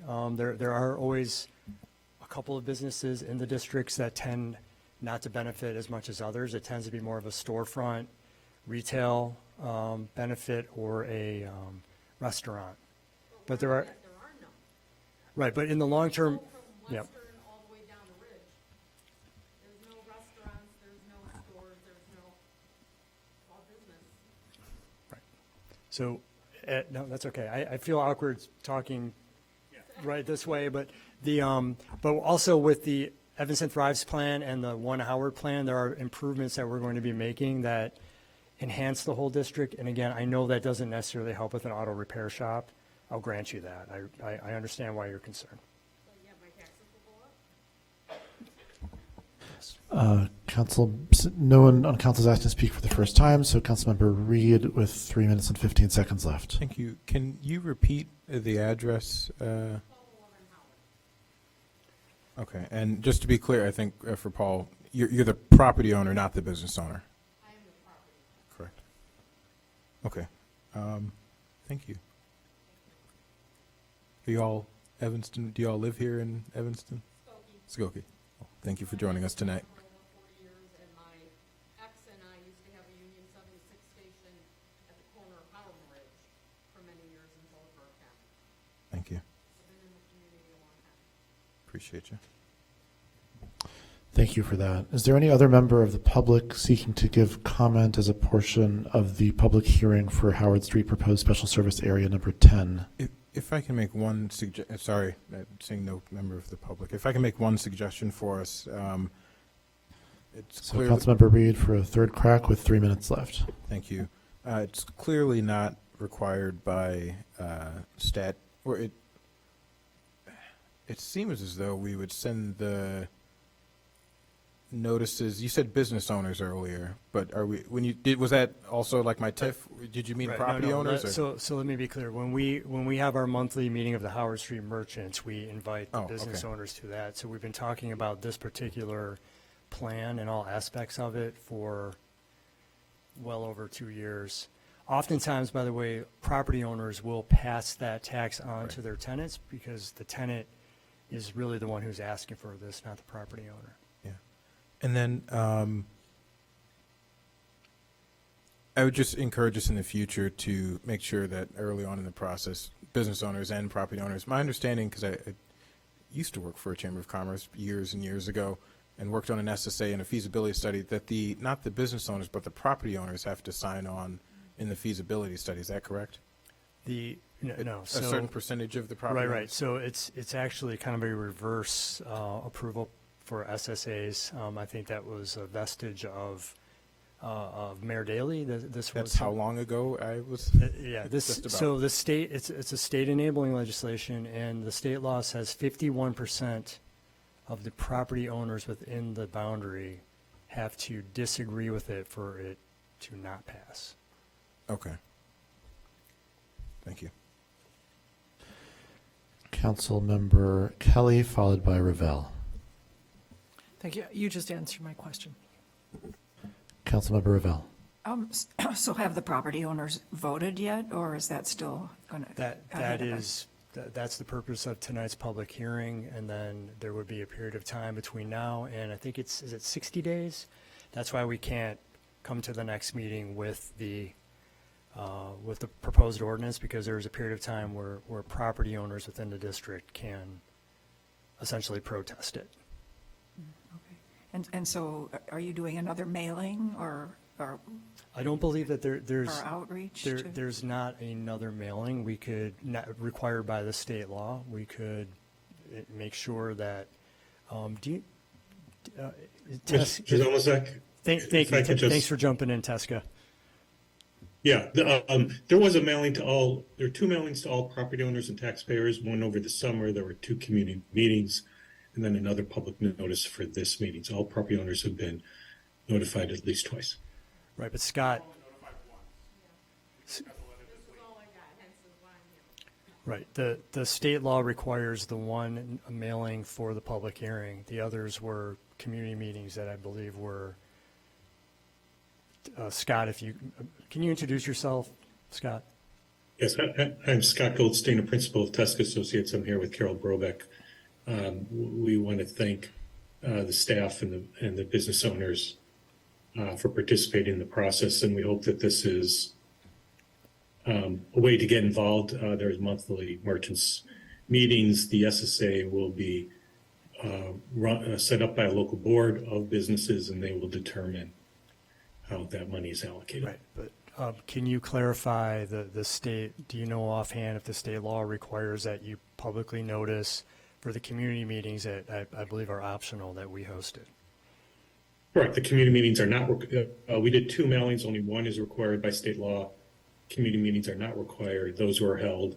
There were 3 advisory committee meetings and 2 community meetings. Okay. So the process is much more robust than what's required in thank state you. law. So as a staff member, Councilmember Revelle, will commit to making sure that property owners and business owners are all mailed the next wave of public process, which is the January ordinance. So we'll make sure that they know that that's happening.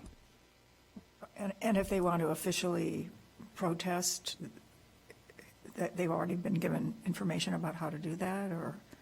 We can share the law with them and point out that they could protest. Right, yeah. If that's what I'm being directed to do. Right, yeah.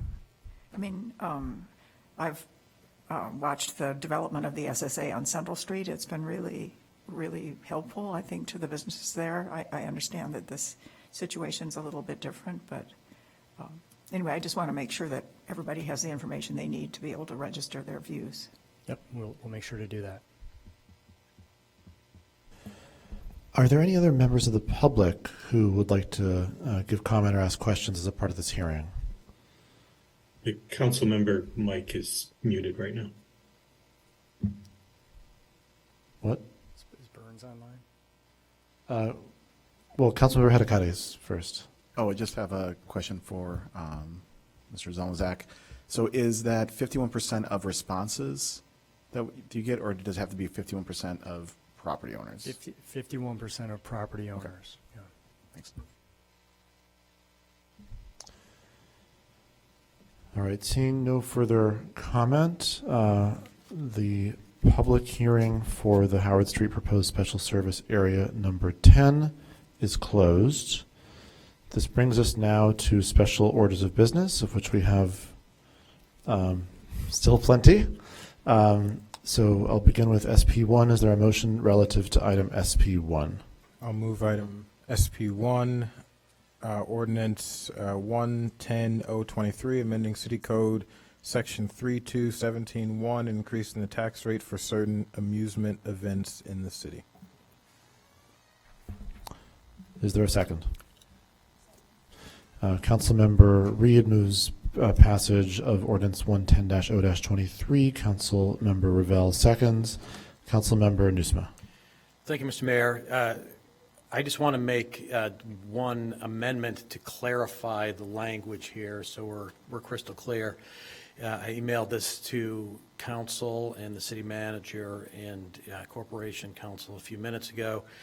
The way we intend this to read is that there's a 7% tax on venues up to between 1,500 and 5,000, and then another tier above that, a 9% tax on venues of 5,001 or greater. The way the language reads currently, that medium tier isn't capped So it could be inaccurately read as a large venue of, let's say, 10,000 people would qualify for both the 7% tax and the 9% tax. This is kind of pedantic, but better to be abundantly clear and avoid future conflicts. So the motion is, I'm making a motion to amend the language as I emailed a few minutes ago. Councilmember Nusma moves to amend ordinance 110-0-23 to clarify that the 7 and 9% tiers are separate rather than additive. Councilmember Reed, I think, was the first person to second it. Is there any discussion on this clarifying amendment? Councilmember, bless you, Kelly. Would it be a friendly amendment to ask to separate those two items? So, if I'm understanding, let's see. So it's two separate taxes depending on the size, correct, of the event? That's what he's done with this amendment. Right. Oh, you have, so we're going to vote on them separately? No. No, he's voting to amend the, I've made a motion to amend the language to make it more clear, the original intent. We'll vote on that amendment, and then we'll vote on the underlying ordinance. Okay. will the clerk please take the roll on Councilmember Nusma's clarifying amendment? Councilmember Heracles. Councilmember Kelly. Councilmember Harris. Aye. Councilmember Nguyen. Aye. Councilmember Nusma. Aye. Councilmember Burns. Aye. Councilmember Sufferton. Councilmember Ravel. Aye. Councilmember Reed. Aye. With 8 voting in favor and none voting against, the motion carries and ordinance 110-0-23 is amended. Seeing no further discussion, would the clerk please take the roll on the now amended ordinance 110-0-23? Councilmember Kelly. Aye. Councilmember Harris. Aye. Councilmember Nguyen. Councilmember Nusma. Aye. Councilmember Burns. You are muted. Aye. Councilmember Sufferton. Councilmember Ravel. Aye. Councilmember Reed. Aye. With 8 voting in favor and none voting against, the motion carries and ordinance 110-0-23 as amended is passed.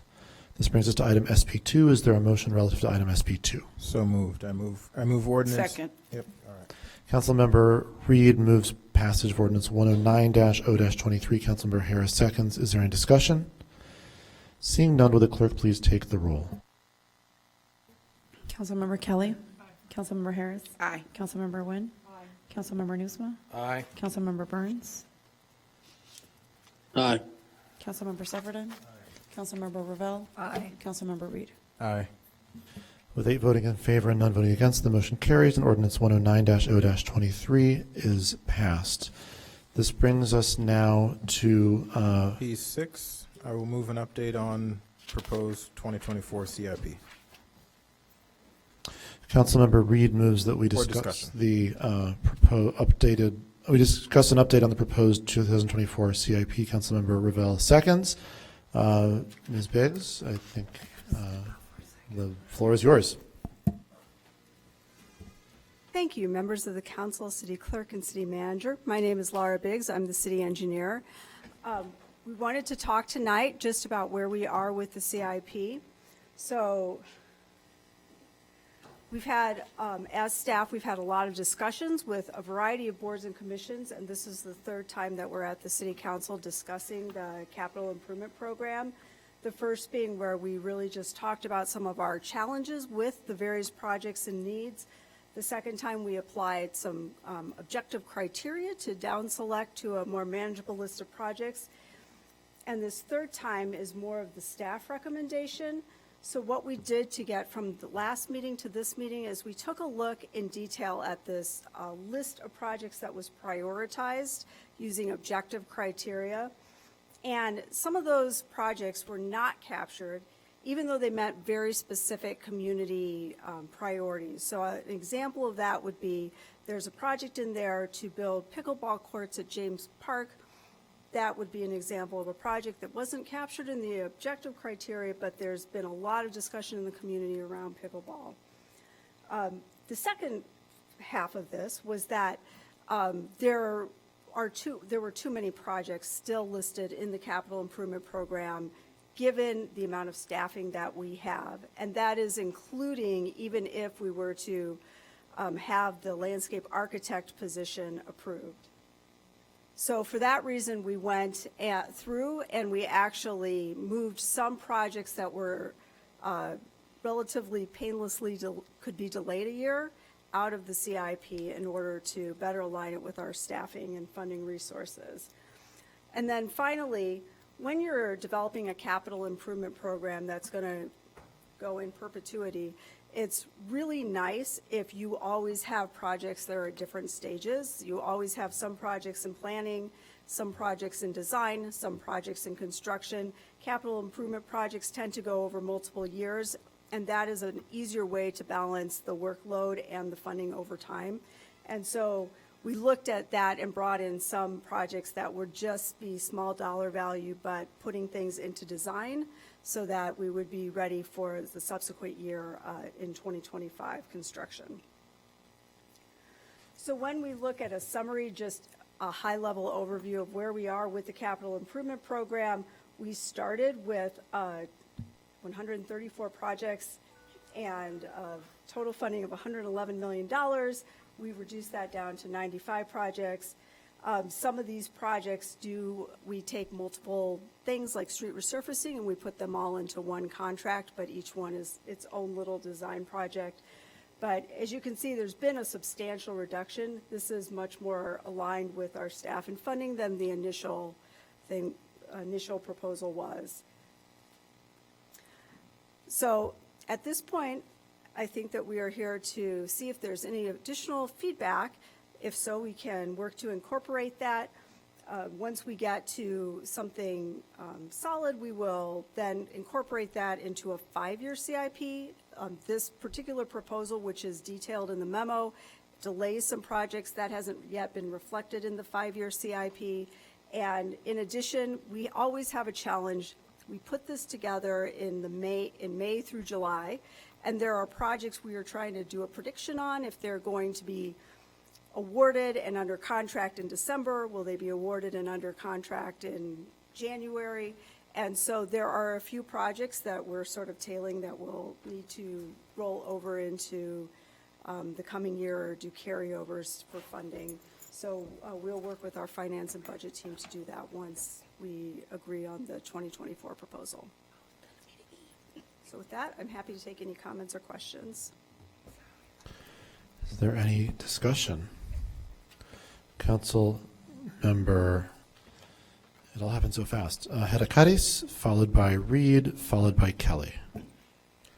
I just want to thank staff for making these preliminary cuts. I know before we got the packet, I was looking at where we could kind of pare down the budget, and our capital improvement was where I was looking, and I'm happy with what you cut. Also happy to see that pickleball courts, I don't know if you all have heard about pickleball, but that's like a pretty hot new thing if you haven't heard.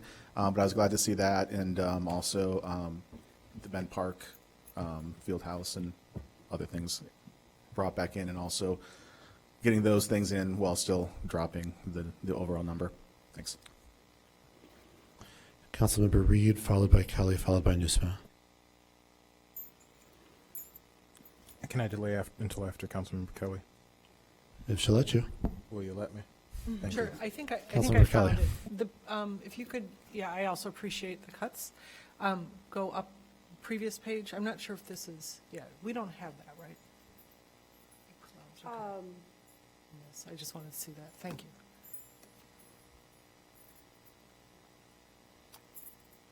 Okay, thank you. I don't think that's in the packet. It is in there? Am I just missing it? Okay, I apologize. It is? This exact table is not in the packet. Okay. But it's in the presentation posted on the website now. Thank you. Go ahead, Councilmember Reed. Thank you. Councilmember Reed. Oh, yes. Thank you, Mayor. So, I want to understand, going from 33 million to 18. One, kudos on the team for figuring this out. But what are some of the major projects? Let's talk some. There have to be some multi-million-dollar projects here that were cut. So can you describe some of those? Sure. So we have two projects that are large federally funded road construction projects. Chicago Avenue will be moving into Phase 2 design, and Green Bay Road will be moving into construction, and we're required to provide matching funds for those projects. But because of delays that are more or less outside of our control, either because of IDOT staffing issues or in the case of Green Bay Road, there's a lot of material delays in getting traffic signal and streetlight poles. I just anticipate, having talked with staff, we're not really going to be spending that funding until 2025. So that's a case where we're just pushing the funding more towards the year that it would be spent in. Another project that we looked at delaying is actually the Civic Center. So you'll note that originally consulting for both the Civic Center something and the Police Fire Headquarters something were in the original capital improvement program. That's a discussion that we hope to have early next year with City Council. Between those two, Police Fire Headquarters is a very significant challenge that needs to be addressed pretty promptly. Hopefully, we will be able to come to some reasonable decisions on that. We wanted to be prepared to hire consulting to start with whatever that project is. Once the council has an opportunity to debate it, to move forward with Police Fire Headquarters. And Civic Center, there's a little bit more ambiguity as to what the options are. And so if it becomes net that we need the funding, we can do a budget amendment, but it's going to take time to get those projects rolling, even if a decision's made early in the year. And then finally, another big project that we delayed was the Service Center roof of Building B. Service Center is multiple buildings. Building B is where the offices are. The roof is in very poor condition. Unfortunately, the fuel system is also in very poor condition, and those two projects are basically going to be staging in the same area. So between the two of them, it's more urgent to get the fuel system done. For that reason, I don't think that we can start the roof next year. I think that's something we'll have to do in 2025 once the fuel system is constructed. There's just really limited real estate on that site. So we tried to look very strategically at projects and see that, how we could selectively delay without having a huge impact on what we would actually be getting done. Thank you. A few questions. So one, do you have a rough estimate of what the police fire expenditure was slated for 2024? It was originally slated for $1.5 million. Again, because of the time it takes to make a decision on what we're going to do. I'm sorry, if I can just rapid fire for a quick second. Sure. But I appreciate that. And then the Civic Center? Was also 1.5 1.5, and then the roof for the Service Center? 1.6 million. Okay, 1.6. And then for the roads, part of that was federally funded. So what was the local match, roughly? One of them, we delayed quite a lot of the funding. I'm sorry, let me think about this. We delayed about $1 million between those two projects of the local match funds. So about $1 million between the two? Yes. Okay, no, thank you for that.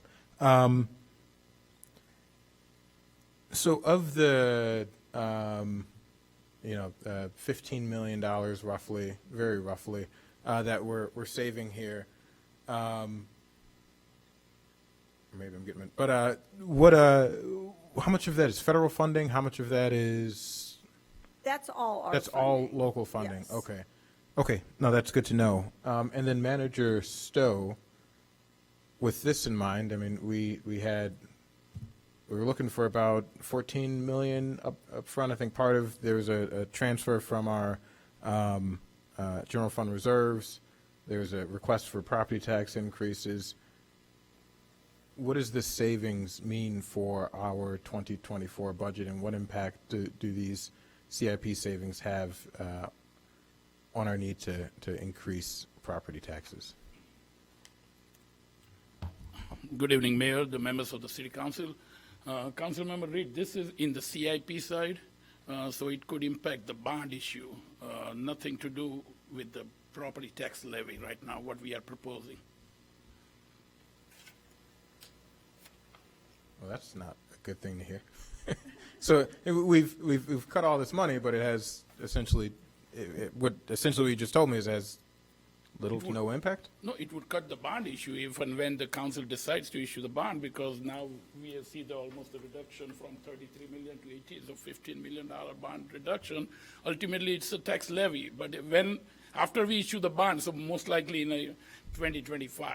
Right. But right now, what we have proposed is in the general fund side, so it won't be impacted by what you see here. Okay, and that's helpful. So, great. This will set us up for the future, but what I'm hearing is it doesn't have a 2024 budget impact. Okay. I wish I wouldn't have asked.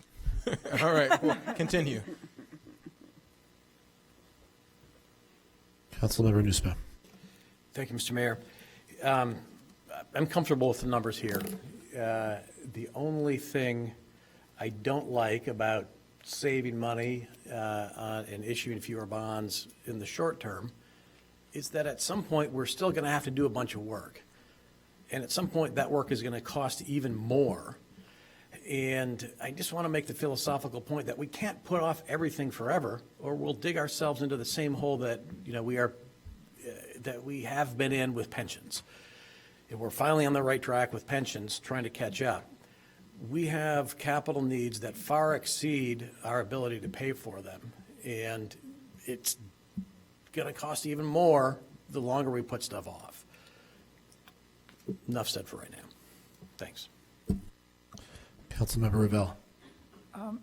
So am I correct in thinking that normally we, our capital improvement program for the year, we envision 10 million in GO bonds? And this year, after your amazing reductions, we're at 18 million. So we're definitely upping our work on our capital improvements, even though we're cutting way back on what was originally on our list. So I hear what you're saying. We have a huge list of capital needs, but I think this is a really good step in the right direction.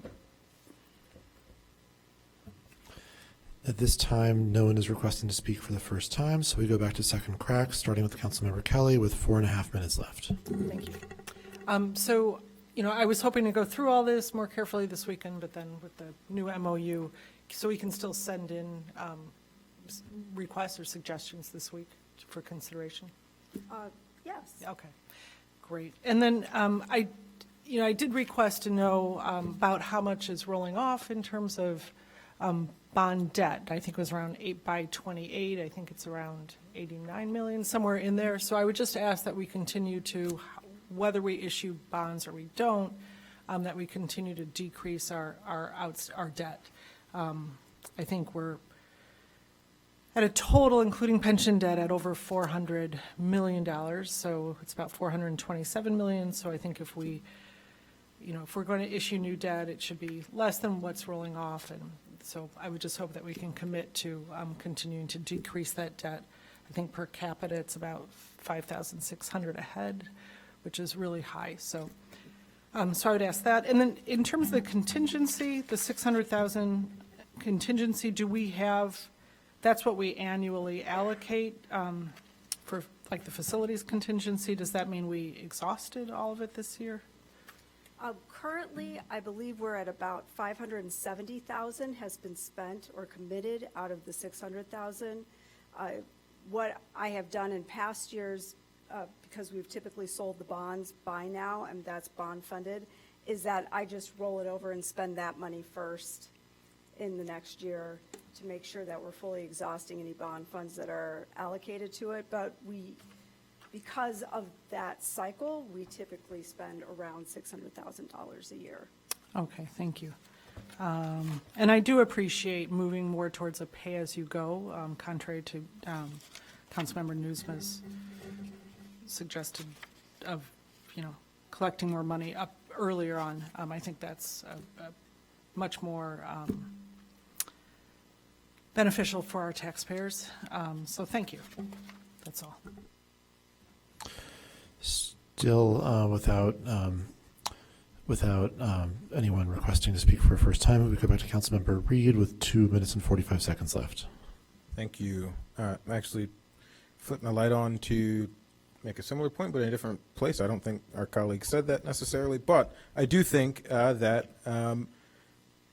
having a blend, it has been the past practice that 100% of our capital improvements are funded through bonds. This council has not issued bonds since our term began. I believe that's true, since 2021. So I think we've made great progress there. I think, I love this number. I think it's 34, maybe it's a bit higher now, but $35 million has rolled off in bond debt over the last few years. Is that number, has it gone up at all? No, that's still the number, all right. And so I think we've done good work. I do think there is a point where you don't want to only use cash. So I do think a blend, and I think hopefully this council will start to move toward a more, I don't know what word I want to use, but just move toward more of a blend. I do want to think about long-term. I've mentioned before, and I don't think this is necessarily the golden idea, but I'd love to hear more thought. I think we need to set up a facilities enterprise fund, and we need to, in the same way that we, for our fleet management, we take a portion for those departments that are using our vehicles. We take some money out and set it aside from each department for the use of the vehicles. I think we need to start doing that with facilities to ensure that we are keeping up with our facilities, particularly with buildings that don't have a public-facing service. The service center, yes, great. Public Works is able to do a lot of good work because they're able to stage out of the building, but residents aren't walking into the service center and utilizing that space. Only staff, only the city. So I think we need to start building in those costs better. And so I would have liked to have seen that beginning in this budget, but certainly next year we have to figure out a way to account for, to get that blend, to make sure that we're setting aside money to not have to rely 100% on bonding. So thank you. Or actually, I will ask if you have any response to that. And I've spoken with, didn't have an in-depth conversation about this in particular. I will say I encourage my colleagues to look forward to the putting assets to work a conversation that we'll have in February or sometime early next year. And I think the folks from the GFOA, while that's not the brunt of what they're looking to talk to us about, I think they may have some insights regarding how we can create a better balance for funding CIP. But any response? No, I would probably defer that to the budget team. This time, no one is requesting to speak for a first or second time, so we go back to Councilmember Kelly for a third crack with 2 minutes and 45 seconds left. Thank you. Let's see. So for all the estimates, like the Gray's Dog Park for 400,000, or the pickleball courts are 350. Where are those estimates from? Are they? The Gray Park Dog Park, I think we revised that estimate down to $280,000. That was based on a staff estimate. Some of them, I will admit, are a little bit more vague. They're not a line item breakdown. Partly that's because these are not actually cost estimates as I would define them. They're budget estimates in which we are roughly looking at what we spent on a somewhat similar project and taking that number. There's just so many projects, it would be very challenging with our existing staff to do cost estimates for every single one, especially because some of these projects, we don't actually have the full scope of work. So I'll use the example of Bent Park Fieldhouse. That is an example where there was a fire, the roof structure is compromised and needs to be replaced, but while staff was out looking at it, it became clear that it needs a lot of masonry work as well. it also has the restrooms are not ADA compliant, and it's challenging to make them ADA compliant, so there'll be a very big reconfiguration. That is a design process. And in that process, we actually looked at trying to get a prefabricated building to see if that would be faster and less expensive, although we have had limited success in getting information from the companies that provide those. So when, in July, we put an estimate together, we just don't have enough information at that point, so it's just a budget number. We think that's a pretty good estimate. It is likely to cover the costs. We are hoping it'll be less expensive, but we won't know until we get more down the design path. Okay, thank you. Continuing with third cracks, Councilmember Reed, your time is up, so I'll ask you to be very quick with your comment. Very quick question. What is the estimate for the pickleball courts? I believe I put $350,000 in there, which is it is a budget placeholder. Yes. That we will now design pickleball courts and see then we'll do a cost breakdown. I know some of my colleagues are pickleball enthusiasts. I'll just say that, when we're talking about a $4.3 million property tax increase potentially, do I increase property taxes in order to get a pickleball court? I don't know. And so I think I get that the community is asking for it. I just think we got to put some real thought into what our priorities are for the next year. That's it. Thank you. Councilmember Suffredin with 5 minutes to be devoted exclusively to discussion of pickleball. Yeah, I would just say you should check with Audrey and have her explain how those rec board meetings have gone. There are people who are very passionate about it, and it's a amenity that other communities offer that people are asking for. So I don't know who the enthusiasts are up here. I'm just trying to provide the services that residents ask for, and it's been a broad swath of residents all throughout the city that have asked for pickleball. If I may, very quickly. Sure. Sorry. More pickleball Thank you. talk. Yes. Not pickleball. I just, again, can staff tell me what what we're putting into the Affordable Housing Fund next year?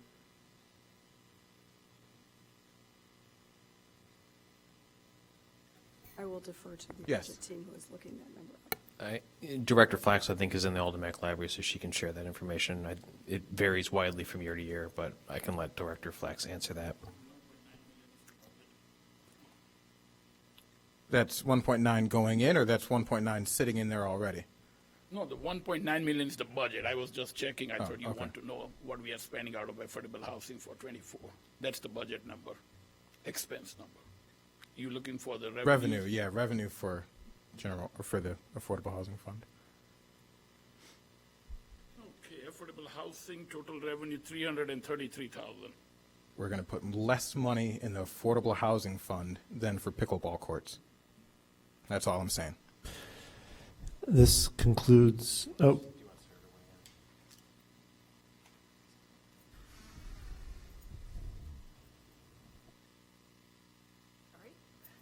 You wanted to hear about what we have for affordable housing and the Affordable Housing Fund? Was that? I think we got the answer. The revenue is $333,000 for 2024. Yeah. Yep. Thank you. Okay. Thank you. This concludes our discussion on the proposed 2024 CIP. Thank you very much for the input and all the work that staff has put into this. We now move on to item SP7. Is there a motion here? I would move to, I think we need to discuss this, but I'd move to table ordinance 82023, the budget ordinance. I think, as many of us noted, the NU proposal I know it took up quite a bit of my weekend. I would imagine it took up quite a bit of everyone else's weekend. And we still weren't ready to pass the MOU and CBA today, even with that. And so I can't imagine that we are ready to move for introduction for the budget ordinance, particularly there are a whole host of things I think we need to focus more on, but I don't think anyone up here was aware that we are going to spend more on pickleball courts than affordable housing, while affordable housing is one of our top priorities for next year. And so I think there is a lot of work to be done. I want to discuss the budget. I think there are some really important clarifications to be made, but I also think we need to take more time with this. We're not in a rush necessarily. We don't need to pass this November 27th. We have meetings after that, and so I would encourage us to table this. Let me just repeat the question. Is there a motion relative to item SP7? Well, I'll move to introduce ordinance 82-0-23, the 2024 budget ordinance. Second. Councilmember Ravel moves introduction of ordinance 82-0-23. Councilmember Reed seconds. Is there any discussion?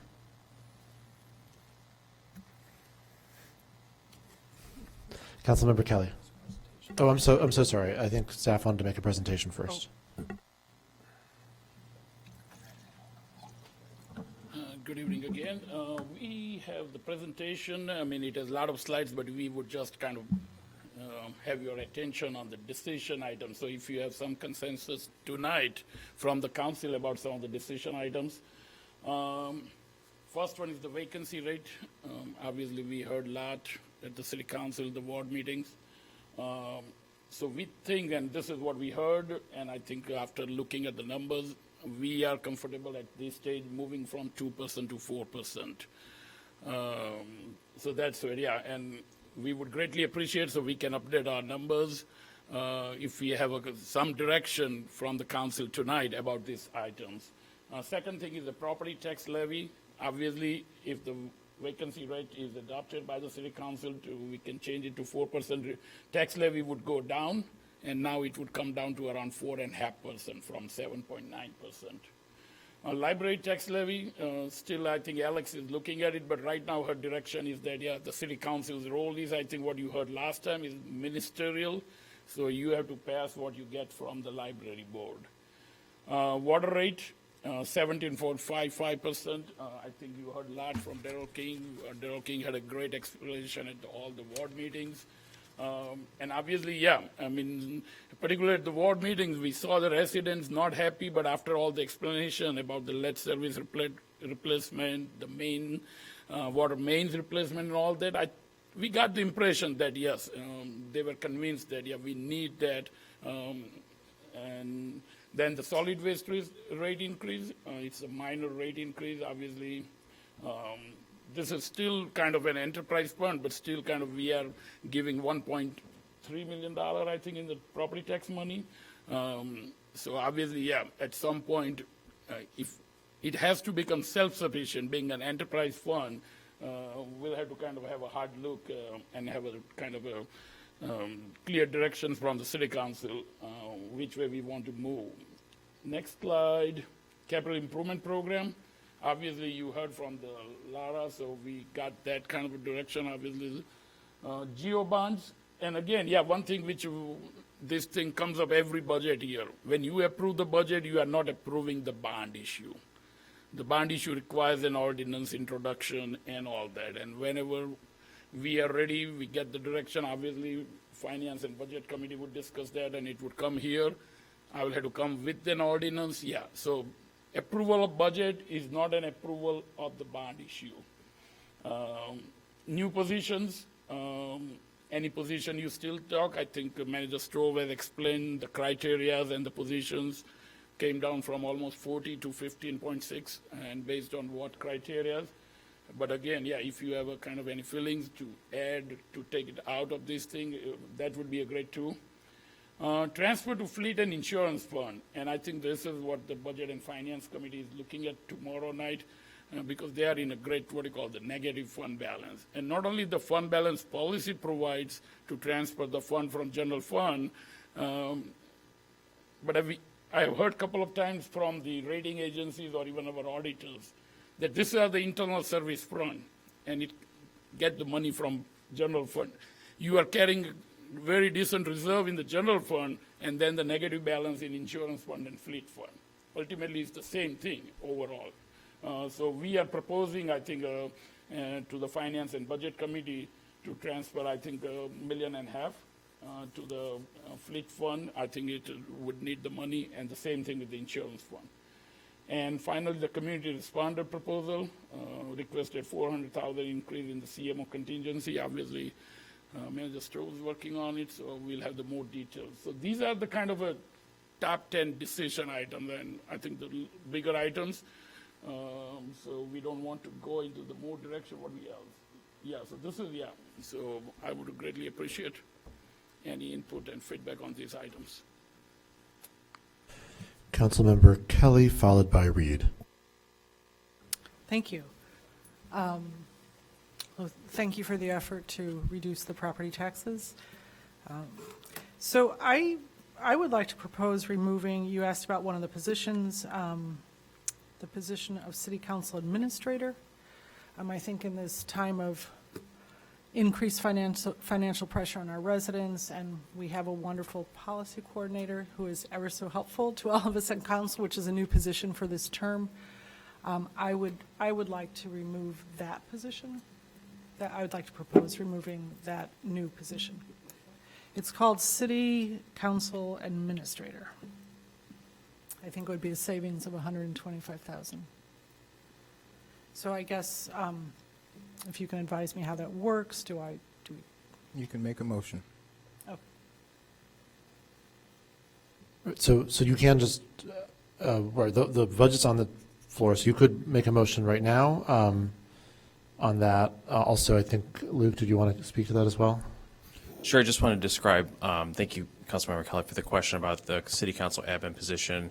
The proposal to put that position in the budget was under the assumption that we might move away from the WorkSpeed contract. So we would be, believe that contract's $60,000, $70,000 a year, so we'd be reducing that spend. So it would not be the full 125 because we would be reducing the WorkSpeed contract. okay. So I noticed that under external, it's still listed, though, the WorkSpeed under, it's like external something or another. But there is the amount for WorkSpeed in there. So I would say then we'd remove one or the other, so that would reduce. Yeah, the thought process, we would do one or the other, right? So if the direction of the council is to go with a in-house person, full-time position versus contracting out with WorkSpeed. Okay, I would recommend neither. But that would be my recommendation, would be for neither position. And neither the WorkSpeed nor the, I feel well served by our policy coordinator and am looking to just save money where we can, so. And new positions I'm absolutely in favor of the increases that we gave, but I think new positions are very expensive. So just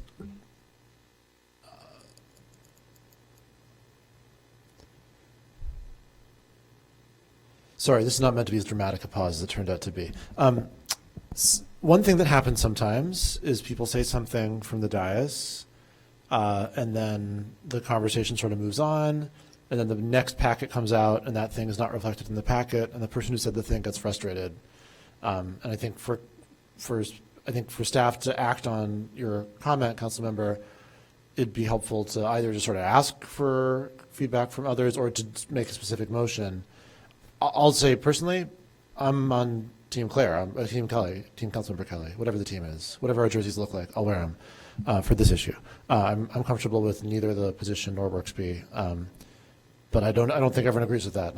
I wouldn't want staff to come back with that based on your and my view alone. I want the council to weigh in before the packet gets changed for the next time. Okay. So I'll make a motion, and then it can be open for discussion. So I would move to remove the city administrator and also the WorkSpeed allocation. So Councilmember Kelly moves removal of both the WorkSpeed and the city administrator position from the budget. And there's a line of people who'd like to speak to this. So we'll start with Councilmember Reed, and then there's a number of other people in line, and anyone who wants to speak to this amendment, we'll have the opportunity to do so. But first, Councilmember Reed. Yeah. Well, one, I'll say I was expecting, I mean, you called for a $45 million plus cut, so I was expecting something a bit larger than $120,000 out of the gate, but we'll start there. I staunchly oppose this. I would encourage my colleagues not to vote for this. As a council member, all of us are here working hard, but as a council member who serves on more committees than I think anyone else, who puts so much time and effort into this damn job, I need an assistant. I need someone to help take off the load, and Allison is great, but Allison is not meant to help with the workflow. Allison has a specific job, and this being a council assistant is not that job. And, you know, Councilmember Kelly, and for those who are potentially supporting this, I know all of us know how much time this takes. We have a $450 million budget, and none of us are full-time. I've done the math. I, for myself, get paid about $2 an hour doing this. I would be very disappointed if folks didn't take that into consideration. I know we're all putting in, tons of hours and work with this. Please don't vote. Please don't take both of them away. Please don't take certainly the new assistant away. So the people who are currently lined up to speak are council members Nusma, Safradan, Hedekadis, and Burns. And so I'll just call on you in that order. And if you're not signed up to speak to this amendment, just pass and we'll come back to you after the amendment. Councilmember Nusma? Thank you. I'm in team Reed on this one. I need help. Given the amount of time spent talking on the phone, answering emails, managing my calendar, I would like to share an administrator with council members, somebody who's on staff in the city. I think this Worksby was all right, but I think it would be much more effective for me to be able to deliver effective constituent services to the residents of the Fourth Ward if I have somebody on staff who can help me navigate the internal structure of the Civic Center. And so I am in favor of adding the city council administrator position, discontinuing the Worksby contract. Councilmember Safradan, did you want to speak to this as well? I can speak to this, but I got it's a question for staff or the mayor. Would it be more efficient to organize a conversation around the list of 10 things rather than doing individual jobs? But, if we're going to pick it apart this way, maybe we start with the 10 things that Hitesh had up there. But since we're here, I support Councilmember Kelly on this one. Councilmember Hedekadis? As someone who uses the Worksby service, I find it incredibly helpful. My main concern is that property tax number. I want that to be 0, and I would willingly take one for the team and not have help in that manner. But it's maybe there are a lot of things up in the air, but this is something we can put on the table as a possible thing to take off. But yeah, that's mine. Councilmember Burns?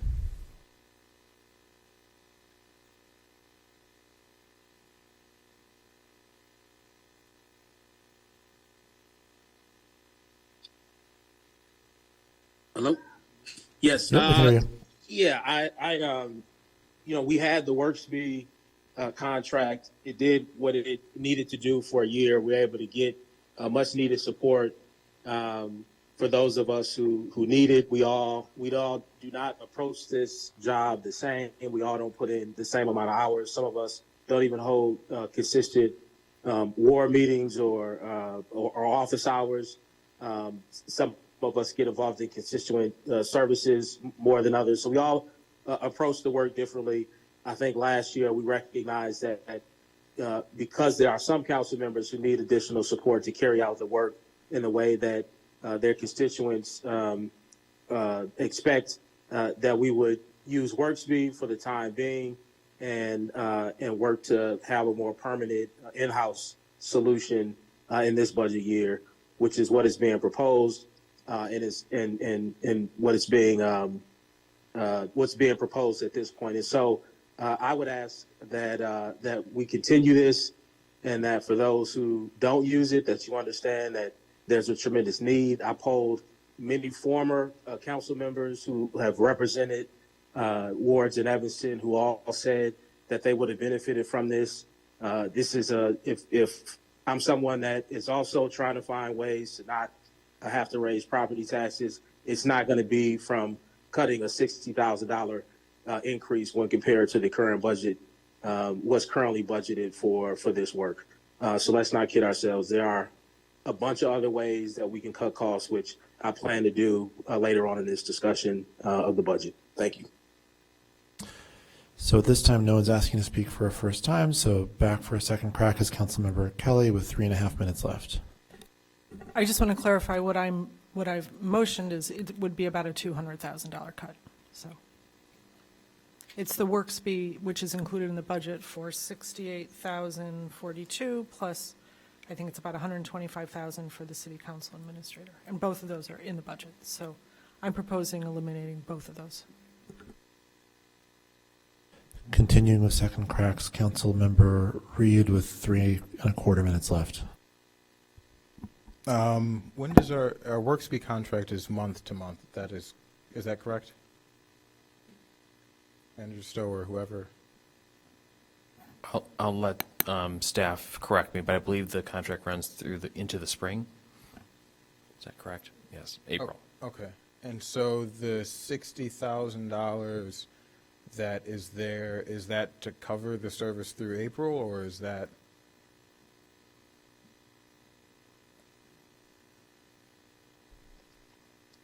Hello, Clayton Black, budget manager. So the $68,000 is there. It gets us through April, and it would extend the contract as well if need be. So we didn't receive direction to not budget for another year of WorkSpeed. We received direction to include the positions. So both the city council admin full year and the WorkSpeed services are in this budget for a full year. So Yeah, I if we're looking at, find some money, again, it's as far off from $45 million, but if we're looking to save some money, we're obviously not going to hire the person on the first day of the year. I know I need WorkSpeed to continue until we hire someone. So I hope we can hire someone by April. So I would support shaving money off of both of these to find maybe $50,000, $60,000 worth of savings. A lot more to go. So I would support that. So seeing no further discussion, Councilmember Ravel. Right. Well, I have to say I am sympathetic with Councilmember Kelly's motion. And, speaking as someone who I'm too much of a hands-on person to try to make use of an assistant. But I do hear my colleagues who say they really, really do need this to help with their, managing the aldermanic duties. So I will reluctantly continue to support this administrative service. I'm sorry. So I think for and I think Councilmember Sufferton's point is well taken. This is a speck of dust on a speck of dust on this budget, and we've got a lot to talk about tonight. But I think, and the motion can be withdrawn. We don't need to have a vote, but I think to the extent that the recommendation is move forward with something that's not all of both, it would still be good to give staff direction. Are we saying what Councilmember Reed said, phase out the WorkSpeed contract in April, do not renew it, but retain the bulk of the annual salary of the in-house administrative staff? Is it slash the administrative staff but go with WorkSpeed? I think whatever we whatever we emerge from this, I think it'd be good for staff to have some direction, given how much time we've already spent on this. Councilmember Kelly. So, I mean, we did add a new position, which is the policy coordinator. I mean, that's a new position that we added, and I think it was a good addition. I just think, you know, obviously, I think it sounds like we're all in agreement with eliminating the work speed, but I don't think we should be adding yet another position like this. I think this is, again, positions are expensive, and I think we have to be really careful where it's needed most, and I just don't think we need to add yet another position that's helping and serving city council like this. So I think I had a motion, and Councilmember Revelle seconded it. That's correct. That motion is currently before us. Councilmember Burns. Yeah, I would just ask City Manager Stowe to address, Mayor, your last question. My understanding is I reached out to Manager Stowe about this a few days or weeks ago, and you know, wanted to make sure that that we could continue the work speed contract until we hired somebody for the full-time permanent role. And so, and City Manager, your response was that you felt like we could do that within in what's proposed in the budget at the time. I didn't know both were in the budget. So I guess how do you plan to do that? How do you think we can you know, continue on with work speed until the new person is on board? Sure. Thank you, Councilmember Burns, for the question. And my intention all along was that if council approved the city council admin position, that we would phase out WorkSpe in favor of this in-house full-time position. So that it was definitely not our intention that both would remain in the budget indefinitely. We would phase out WorkSpe in favor of this admin position. Our thought would be we would not end WorkSpe until we had a person hired in place, so that there would be a smooth transition. I think the question is, does doing that then require a reduction in the budget? It sounds like what Clayton was saying was that the budget contemplates the two things overlapping.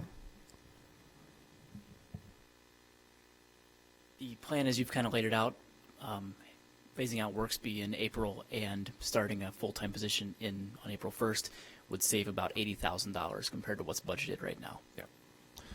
Councilmember Seffernan. Sure. And again, I think getting into individual positions is probably premature. We should do larger picture, but question for the city manager, do department heads have an equivalent administrative assistant to what's being proposed here? Or how does it work throughout the organization? Sure. Yeah, most of our department directors do have either an administrative assistant or administrative coordinator, something to that effect. Okay. That's just for their department, or is it somebody who handles multiple departments? Usually it's dedicated to each department. Okay. And that person might serve just the department director, or they might serve additional staff too. And they exist in the budget for that department, or do they exist in Yes. the city manager's budget? Okay. Yes. Okay, the motion is still on the floor, and I'm not hearing any changes to it. So would the clerk please? Flipped on my light. Councilmember Reed. Yeah, I would like to make well, first I'll ask for a friendly amendment, that you would amend this to reduce the budget by $70,000 to account for the transition. Would you accept that friendly amendment? I'd like to first take the roll on about the $200,000 cut, and then I would consider. I will make a substitute motion to replace that with a reduction in by $70,000. He said 80. I don't know for sure that we'll hire somebody, and $10,000, council member, is not going to change anyone's life.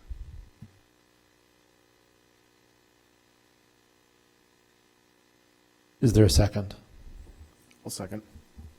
Councilmember Reed makes a substitute motion, and because I let the previous thing go, I'll let this one go, but declare we're back on regular order after this with written amendments. This is for introduction, so it's not a cause for great alarm, but still not how I like to do things. So Councilmember Reed makes a substitute motion to amend the budget by reducing the aggregate expenditure on the WorkSpe contract and the internal administrative assistant to the council role by $70,000.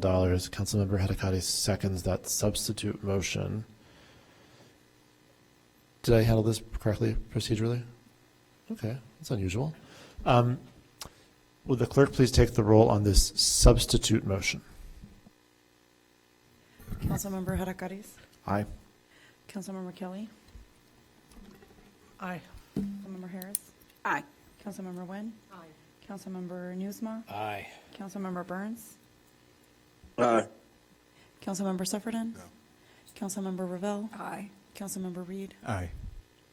With 8 voting in favor and 1 voting against, the motion carries. The budget has been amended. I do want to underscore both the previous comment that, hey guys, it's a pretty big budget. Let's focus on the 10 questions before us and other large ticket items. But also I want to say that from my moment of weakness now in the rearview mirror, moving forward this evening, I will demand that all amendments be in writing. Councilmember Kelly. So I want to thank Mr. John Kennedy. He gave us all, clearly did a lot of work. You know, Councilmember Reed, you mentioned, you didn't think I'd come forward with something so small. The devil is a little bit in the details. It is throughout the budget. So, I'm a little bit unclear. So this is the first, one cut. I'm glad to see the vacancy rate. But, this is, and I'm also a little disappointed. I wasn't sure how that substitute motion went because I'm still learning that, but I'm sorry that the original motion wasn't voted on. So that's where that comes from. And so there are a lot of items here, and I would actually recommend, I really appreciate the work that Mr. Kennedy did to go through I think it's mostly our general fund that you presented, really all of the increases by, I think, like over 20% from last year to next, because we can really only rely on actual. I would like to see, I didn't have the time to go through this like anybody else as much as I would like to have, a few items. But I'd love to see staff visit, really look at what Mr. Kennedy provided us with all those, significant increases and see if those can't be cut back. And that is a lot of details, but it amounts to millions. And see what can be cut back from those big increases and what can't, maybe at least give us, a 1 or 2 sentence explanation if needed so that we can understand why there's been such a jump. I think that was really an amazing amount of work and impressive to have a resident roll up his sleeves like that and do all that work. Sure. Thank you, Councilmember Kelly, and thank you, Mr. Kennedy. I think the email came in Thursday afternoon. I did take a brief look at it. Have not had a chance to do a deep dive, and we will do further research and happy to share our findings. Thank you.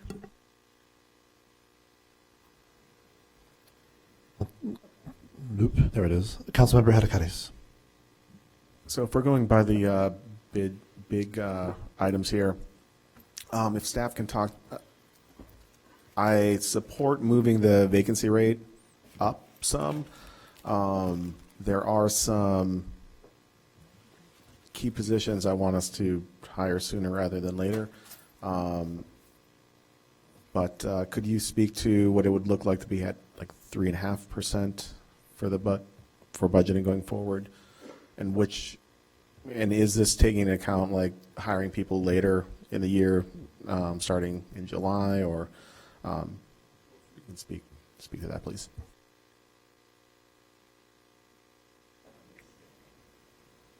Thank you, Councilmember. So if we were to reduce that to 3.5%, it would be 1.4 million in reduction to the property tax levy increase. And that overall is how many open positions? Because right now I think like 37. Is that? I would have to go double check the math on that one. But this does. I mean, we've talked about this a lot at the ward meetings. We're sitting right around 4-5% at the moment, so we felt comfortable given the current hiring rate, going with this 4 to 5% or this 4% vacancy rate. We already talked to. There are a handful of positions that are only budgeted 50%, so it's taking into account the handful of new positions that are laid out in the budget as starting on July 1st. So we wouldn't even start the recruitment for those until April. But presumably, we would still start the recruitment for all of the other new positions once they're approved and hit the ground running January 1st with those. But this assumes that we just kind of keep our current vacancy rate. It also assumes that we don't bring forward items and say, well, we're going to use the money from these vacancies and we're going to do this instead with those savings.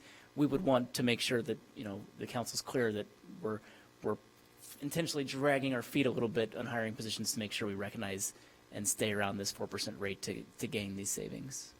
Okay. Thank you. And I don't know if you folks would have the answer to this, but is this also taking into account people potentially leaving? How's our retention rate been? Because I know, we usually there's an influx of staff coming in and out. Yeah, I don't know if I Sure. Yeah, I was just going to add a little bit to that, and we have a number of positions that are currently on our job board, and it's kind of a weird job market in general. If these new positions were largely approved, we probably wouldn't post all of them immediately anyway, because HR can only handle so many positions at the same time, right? And there's also a lot of time and energy and interviews and so forth. So it'd be spread out a little bit. So that kind of factors into the vacancy rate. As Clayton said, we are probably at the 4 or 5% mark right now. We are adding some additional positions to HR that you all approved earlier this year. So we hope to have a little bit more bandwidth and capacity to be able to accelerate our hiring efforts. But some of that also depends on the job market. Thank you. Doing the quick math on the vacancy rate, a 4% vacancy rate is about 36 vacant positions citywide. Okay, thank you. Just real quick while we're on that. Sorry to be, this is going to sound like a really pedantic question, but do our vacancies tend to be homogeneous with respect to salary?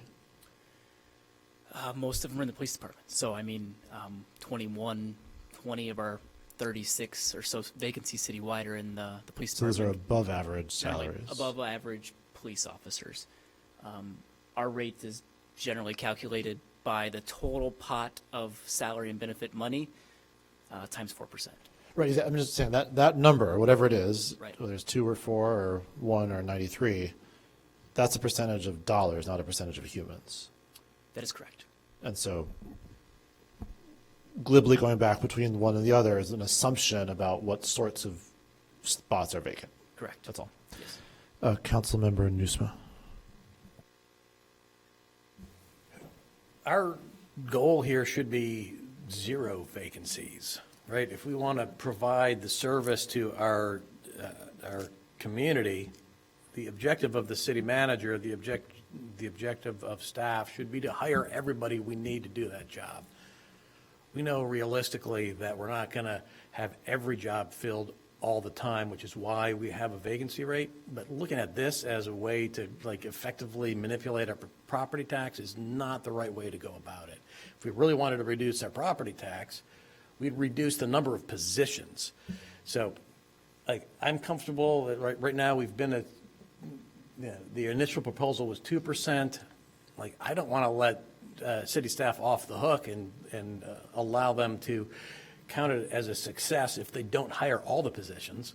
So, I don't know, 3% maybe, but that's where I weigh in on vacancy rate. Now, back to Councilmember Suffredin's suggestion. I'd be happy to run through these 10 and offer my thoughts on these 10 if that's how we want to structure this conversation, or do we want to go through them one by one? I would rather that if you have if you're prepared to do a sort of newsmatic dump at this time, I would just put it all out. Okay. Just like your Vacancy rate, I say 3%. That will directly result in a different number in line 2. Library tax levy, I guess we're kind of obligated to approve what the library has given us. I kind of think their fund reserve is on the high side, but we have no role to play there. Water rate, I'm comfortable with. Solid waste rate, I am comfortable with. And then moving on to number 6, capital improvement program, I'm comfortable with the caveat that eventually we're going to have to pay for a lot more than we're paying for now. Geo bonds, you're just making a point here. we will, at some later point, have to take an affirmative vote to issue bonds. The discussion we have here will impact the number at which we'll be approving at some point eventually, but we're not issuing bonds tonight. New positions, I don't think it's appropriate to get further into those weeds, more so than we have already this evening. Well, no, I mean, I think it's appropriate and in fact important to say, to give a directional input. I'm comfortable with where we're at. Transfer to fleet and insurance fund, that's going to go to the Finance and Budget Committee, so no further discussion right now, I guess. And then the community responder proposal, I am happy to see this in there. That has my endorsement. So that's my quick top 10. Thanks. Well, just going on, I'm not going to do a big fanfare, but just so you know what I'm doing, in case you're confused why I'm not calling on you. I've got notes for everyone else to be called on, but I'm always starting with who's spoken the fewest number of times so far. So we'll start with Councilmember Sufferton. I guess another way to frame this discussion is, are we trying to eliminate the property tax increase? Is there a number that we're trying to get to? And maybe if we understand what the end goal is, we can have a more focused discussion about how to get there. But I think we probably first have to agree what the end goal is. I mean, not like in a binding way, but in a way to frame how we're going to get there. Because I definitely don't want to sit here and do this $70,000 at a time. And I think, you know, if we have a target and we have a candid back and forth with staff, we can give them meaningful direction. So I don't know if people are okay with that. I mean, I obviously would like to get the tax increase to zero or as low as possible, but I don't want to do that performatively. I think we need to look at where we would do that and if that's a responsible way to govern. You know, as it pertains to the vacancy rate, I mean, like, you know, Luke, where do you see the pain point between 2 and 4 where resident services are going to be greatly diminished? I think we're seeing some of that now with a 5%. If we're right around 5% right now, I think we're seeing some at like Greenway's team, right? We're down 2 or 3 positions at Greenway's, and we'll see that in feedback from residents. You know, I'm probably comfortable. I think Councilmember Newsom said 3%. I'm probably comfortable at 3 or 3.5%, just based on kind of where we're at with the job market, with our ability to hire, and the jobs that are already on the board. Okay, and I mean, if we get too aggressive there, we probably unintentionally increase it with people who leave for better working conditions elsewhere too, right? I mean, if we got people doing multiple jobs and they realize they could go to another community and do their actual defined job, we're going to undo a lot of the work that's been done on employee retention. You know what I mean? I mean, like, I would assume being overworked constantly isn't like an excellent lifestyle choice for people who have options. Sure, yeah, and our goal is not to have a 5% vacancy, right? But we also, there's market forces at play, right? So we can't necessarily go from 5 to 0. I'd love to be at 0, but that's probably not realistic. Okay, and then on the library tax levy, we do have the ability to just say no and have them come back with something, right? Has that been looked at by anybody as a possible? I mean, I know we can't amend it, but we can say yes or no. I mean, you mentioned reserves. Do you feel that that's a significant enough number and a viable enough alternative for them that we could say no and have them explain it? I mean, we have a duty to pay the increases that we voted on related to collective bargaining, but I mean, we can definitely say no, come back with something tighter. I don't know that that's the right path, but we're not helpless. Correct? I mean, I guess that's a question for Alex. I'll defer to Alex in a second, but I think it's worth giving you a non-legal answer, which is like you're all people with mouths, right? Like, you can say whatever you want, and whatever the law says, you can still vote no and send it back to the library. And even if that's not really what the law contemplates, it sends them a strong signal that they may respond to in good faith by trying to come up with something different. But Alex, can you speak to what the law specifically provides for? Good evening, Mayor, members of City Council. We looked into this a little bit last week, and the memo that Luke sent, it was prepared by, excuse me, by Ansel Glink. I think it was slightly confusing, and to be clear, the memo was prepared for libraries as a whole, not for the city of Evanston. But it just said that City Council has a unique relationship with the library board. So the board of trustees for the library passes their own budget, and that's their duty, and that duty stays with them. So the duty here for the city council is then ministerial. It's to pass it.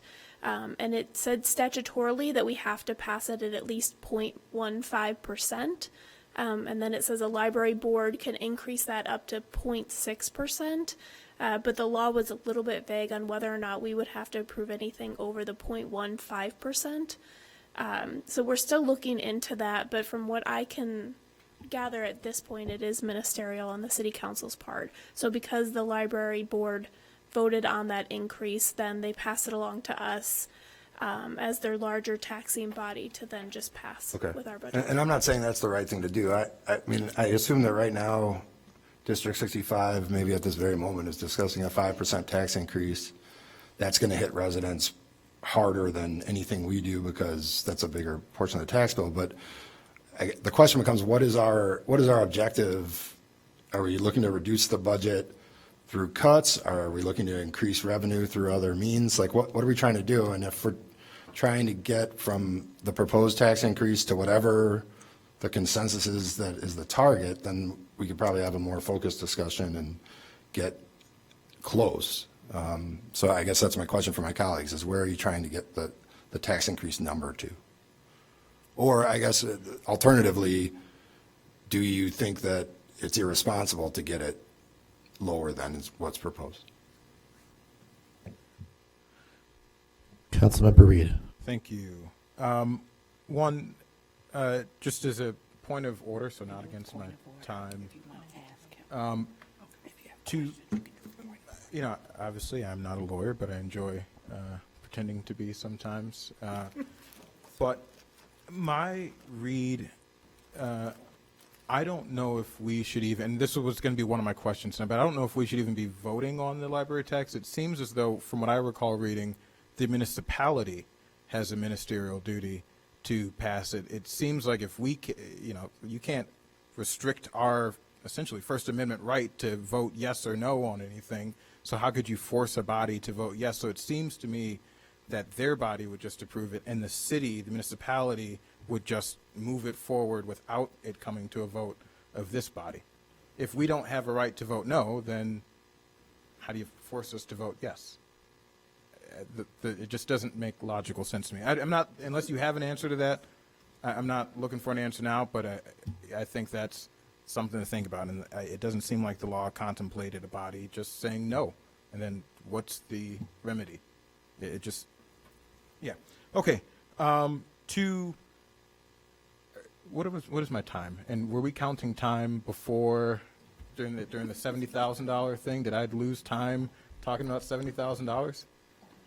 I wouldn't say you lost time. I would say you used time. Used time. Right. At this time, you're at 2:15, and again, this is the budget. If folks want to extend time, that's well within our rights. But I'm keeping time until such time as I'm told not to.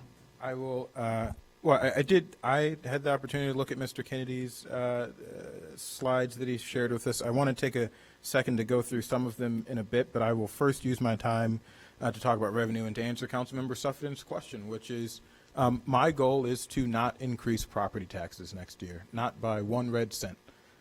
So as close as we can get to not having to increase property taxes next year, that's my goal.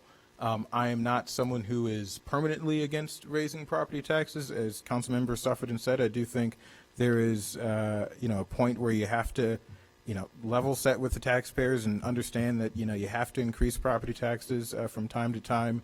I respect this council's restraint for not having increased property taxes over the last few years, but I do think we need to get creative about additional sources of revenue. So one, I appreciate, and Councilmember Kelly, this is something you push for, so I'll add this to your $37 million bucket. You are someone who pushed for us looking at the vacancy rate and moving it up higher. So $1.8 million there off of our need to increase the property taxes. That leaves us with about $2.5 million that we have to come up with.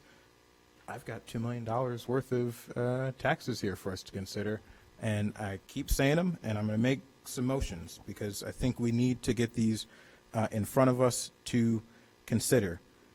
First, I want to be sure, Clayton and Hitesh, has the motor fuel tax increase been included in this budget yet? I will move that we increase the motor fuel tax to, I think the proposal was 8 cents, or were we at 7? I mean, we are at 5 cents. And We're at 5 now. Yeah, and we get around 850 to 900,000. So each cent is around 150 to $60,000. I would suggest that we move up 3 cents to 8 cents. That would bring us in line with Chicago.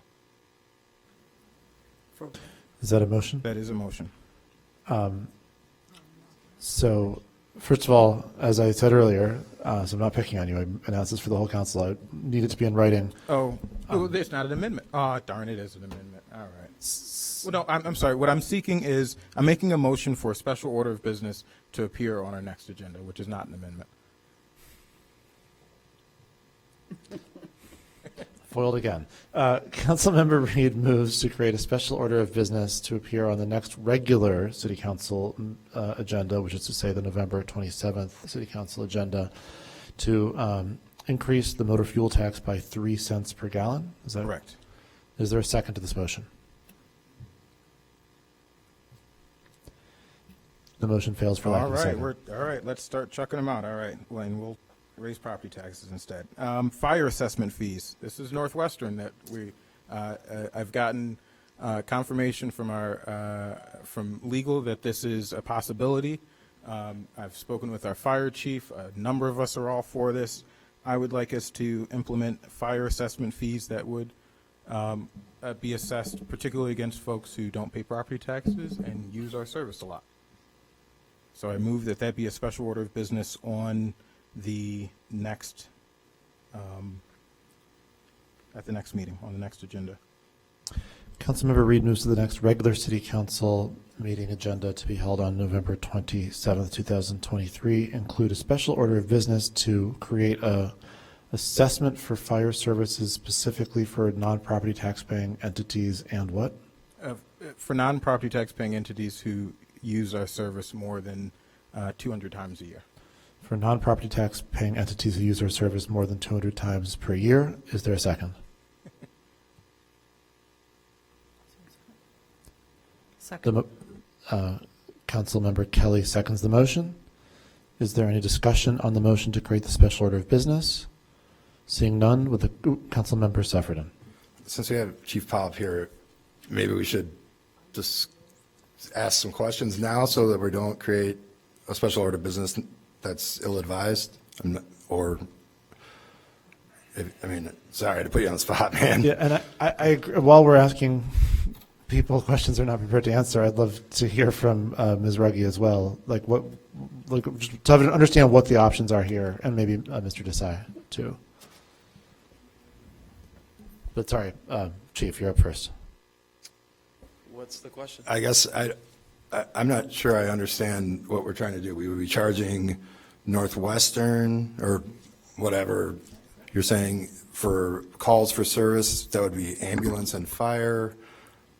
Help me understand what your special order of business would be, and then I could maybe create a question around it.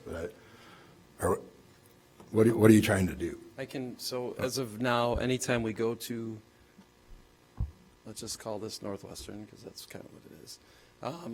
Anytime we go other to users. What's that? It could be, for the record, it could be other users as well. So if we go to any kind of, if we provide ambulance service for any person, that person would receive an ambulance bill from the city of Evanston, which would then be billed to their insurance company if they're a resident.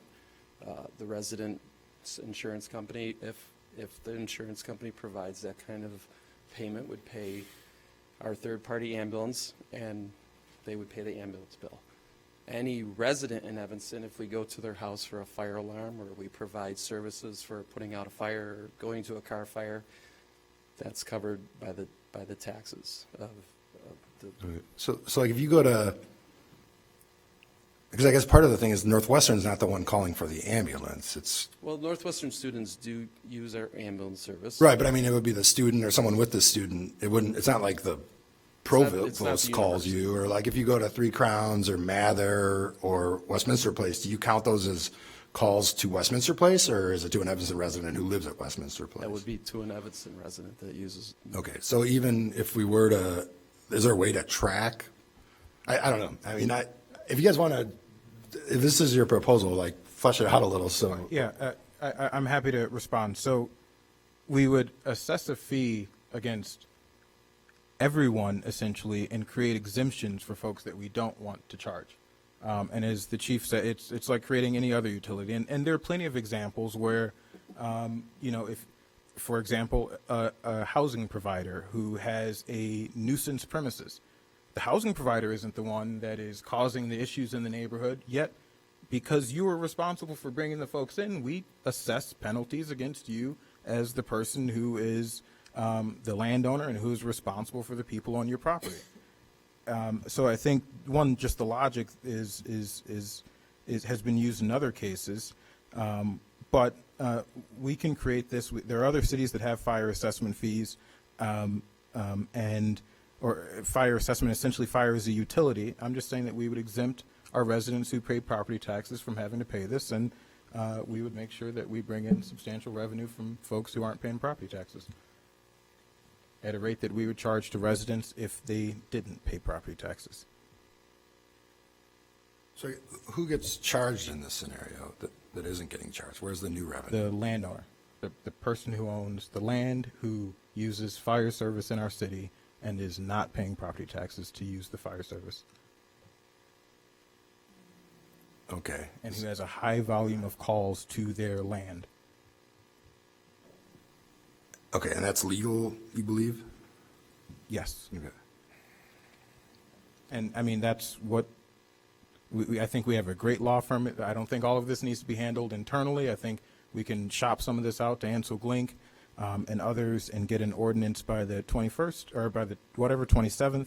And we'll have plenty of time to make amendments or change or get more answers, but let's get something in front of us. This is legal. Other cities have fire assessment fees. We can be smart and craft it in a way that gets us substantial revenue and not put it on the back of our regular taxpayers. Okay. Do you have enough information to put together a meaningful memo and possible?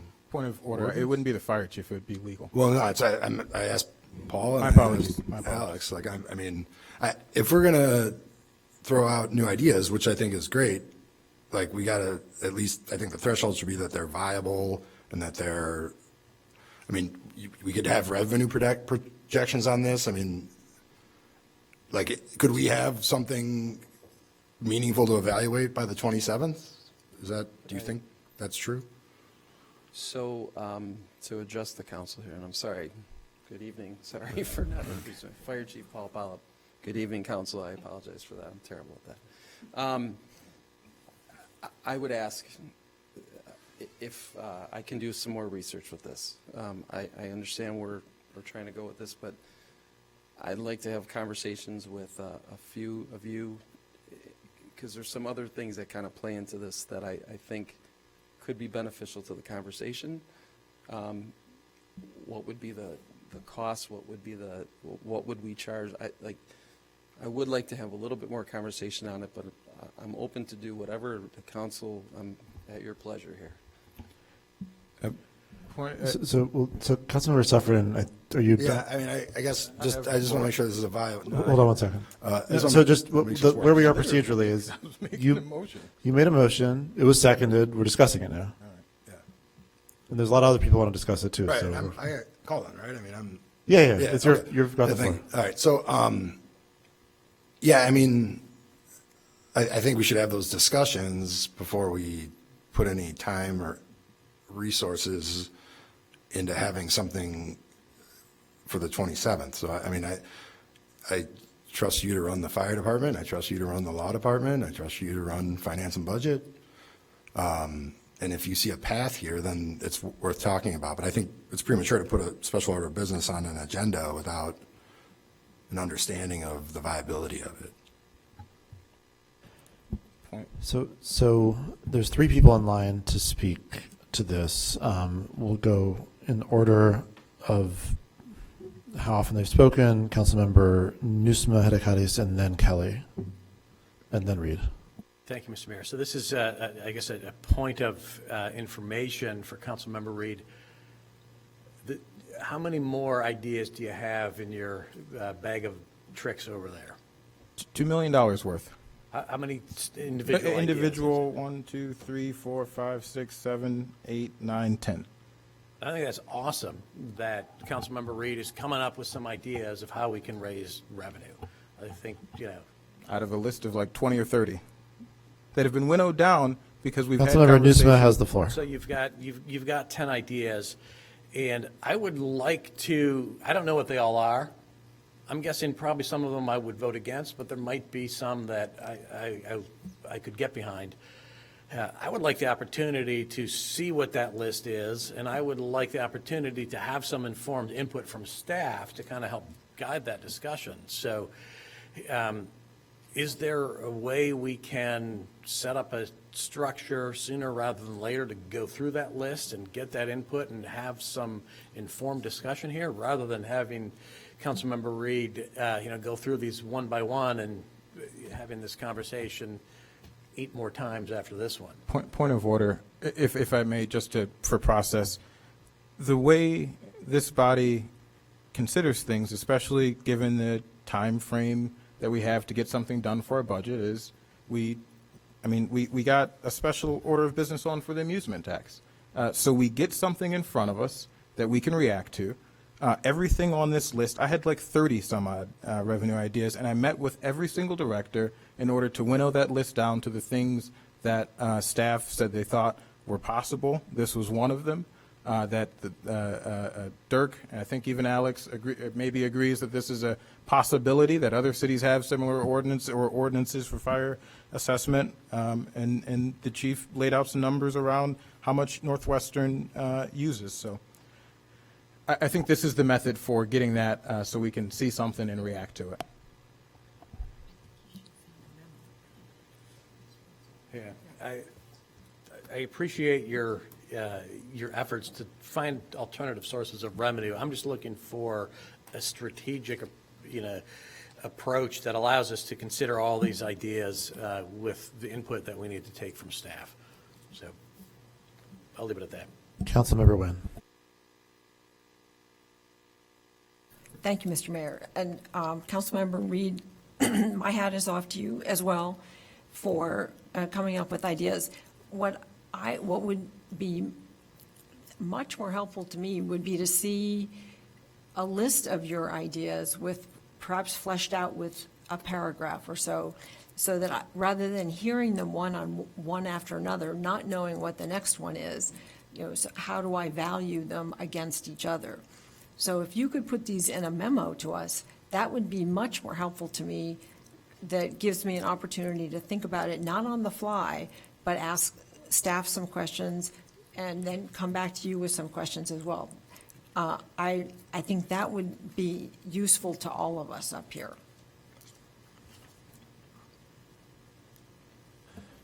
Councilmember Hedekadis. I will agree with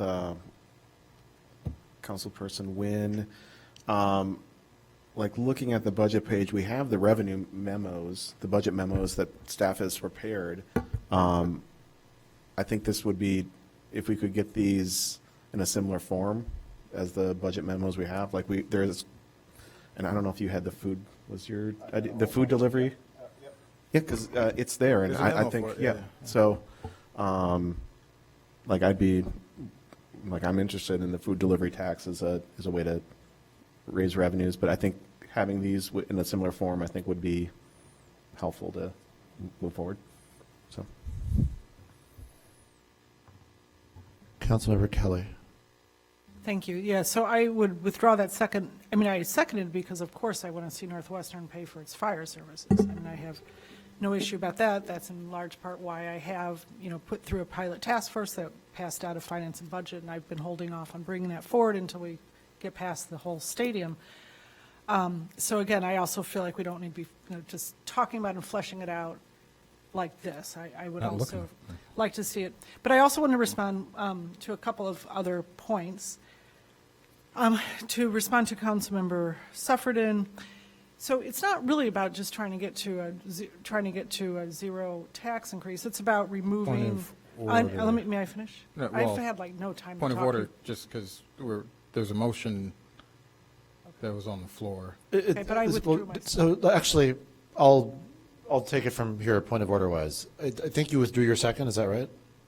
So there's no longer a motion on the floor. The second is withdrawn, and so the motion is withdrawn. And I just want to add my voice to the chorus of, I think if you were to put a memo together, like the two ideas that got floated so far. One was really black and white and simple, $3 increase in the motor fuel tax. And the other, the subsequent one relative to the fire service is more complex. I think if you could send in writing to everybody what the list is, some might not require any follow-up questions at all. Some might require a lot of fleshing out. And I think our colleagues up here would have an easier time weighing in and expressing what they're open to supporting and what they're less likely to support with that kind of in front of them in writing. Councilmember Kelly, you still have the floor. I wanted to respond to Councilmember Suffredin. It's about really removing unnecessary or unrealistic items. I mean, just like we had these two positions, which, by the way, I'd like to retract my vote. I really didn't want to support any new council positions, but it was a little confusing with the substitute motion.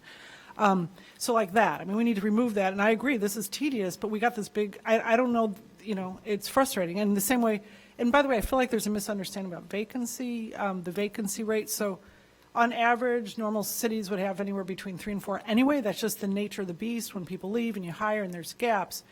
When you overcharge, when you underestimate the vacancy rate, you're just charging your residents for salaries you're not paying. So that's why you want to get as close to it. It's good to, be somewhat conservative, but we're at about a 5% now, and so to drop to 2 or even 3 means we're going to be overcharging residents. It's not going to have any impact in terms of retention. It's just simply what we're charging. So I think 4% is because we're adding, 15 new positions. I guarantee we're going to have a higher vacancy rate next year than we've had this year. So I think we should at least be at the same rate that we're at this year so that we're not overcharging our residents. So I just want to make that clear. So I think it really is about, and again, Mr. Kennedy's, again, the devil in the details, some increases that might not be necessary across the board. It's not just a few big items. But I will, since I now have the floor, so I would say that it should remain at 4%. There's no point in, it's not going to come in under 4. It's going to come in probably higher than this rate next year. So I think we should keep it at 4. So I had a question about the insurance. That's sort of a big item. I noticed that, and again, thanks to Mr. Kennedy's hard work, that overall the insurance, there's a hike of 40% from last year to next year in the overall what we're paying in insurance premiums. I know that's in part due to an increase in staffing, but certainly not 40%, and industry average is a 5% increase. So I'm wondering if we're really projecting maybe a little high on that end, if we could reduce that overall. Because it's going from a $7.7 million last year to $11 million projection for insurance next year. We'll check. Insurance fund has 2 or 3 components. One is the health insurance, the other one is the general liability, and the third one is the workers' comp. As far as the health insurance, which is a bigger portion of the insurance fund, it has gone up. Yeah, we are part of that IPBC cooperative group with 100 different communities, and our rate has gone up around 4 to 5%, depending. HMO is even lower than that, and PPO is gone up by 5%. So this is like a 40%. Right. So one thing, which big thing is in the general liability and workers' comp. a lot more settlements. The insurance premium has almost gone up 50 to 60%. So we used to pay like 5 years back around 600,000 in our insurance premium. It would be like easily now double this year. We have a meeting with our broker, the Gallagher and Company, but because of the environment in the last few years and the events, and particularly the Cook County, I mean, in some of the cases, they don't even find the underwriter who's ready to kind of write a policy for the government communities in the Cook County. So, yeah, so most of the increases is in the general liability, workers' comp, insurance payments, and that. But health insurance is overall up by 4 to 5%. Yeah, I mean, if that could just be reexamined, because it just seems like a really enormous increase. So if that could be brought down, if we could knock off $500,000 from that, But what because has it's a happened, huge and increase. to kind of address your concerns, I mean, to keep the general fund and insurance fund is basically a general fund balance, and insurance fund is already a negative balance. So we looked at the last 3-4 years, and I know talking to the legal department in terms of general liability claims and settlements and legal fees, talking to HR used to handle the workers' comp, and we would always be under the budget. Even if we look at the past 3 years, claim-wise, it would be higher. The legal fees would be higher. The settlement amounts would be higher. But because of the general fund constraints in terms of funds availability, we would kind of budget limited amounts. So I think we are trying to correct that too, and we are looking at okay, what are the legal settlements for the last couple of years? What are legal fees? Actually kind of trying to reflect that. All right, I'm just referring to health insurance right now. Health So if insurance, you- yes. I If mean, you could no, check that out. we see can if check that, bring but that- I can, I mean, 40% increase, then there's no purpose in staying. Yeah, right, so, yeah, that would It's- be yeah. great, if we could bring that down. And then I had that would be great, thank you, question about the, so I noticed on the pension, which of course I'm happy that we are full funding, that is a great thing for our property taxes. But I noticed that the number on the, oh my God, I keep losing this document, that the number in the budget is different than the number in the memo here tonight on, I guess that would be a different SP item. Is it okay to address that? Does it I'd matter? rather not. Okay, I'll wait. Okay. You said not, right? Okay. Okay, then that's it for now. Thank you. Councilmember Reed. Thank you. I'm sad that you withdrew your second. I know that Councilmember Kelly and many of us here are, I think, so I'm going to make this motion again in a different way, because I think it's not my job to write a bunch of memos about policies. I don't get paid I'm not paid tons of money to do that. You know, that's what we have staff for. And so my request was to if you think that large entities that don't pay property taxes and use our fire service a lot should pay property taxes, let's tell staff to look into it. We are a home rule municipality with tons of power. Let's stop acting like we don't have it. This is possible. So what I'll move now is that we have this on for discussion and have staff bring back memos to describe the possibilities with fire assessment fees.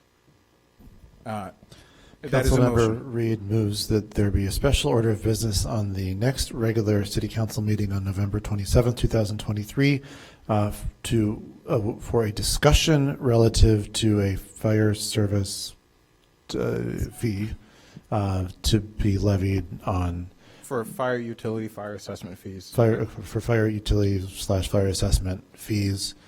So that's the motion, correct? Correct. Is there a second?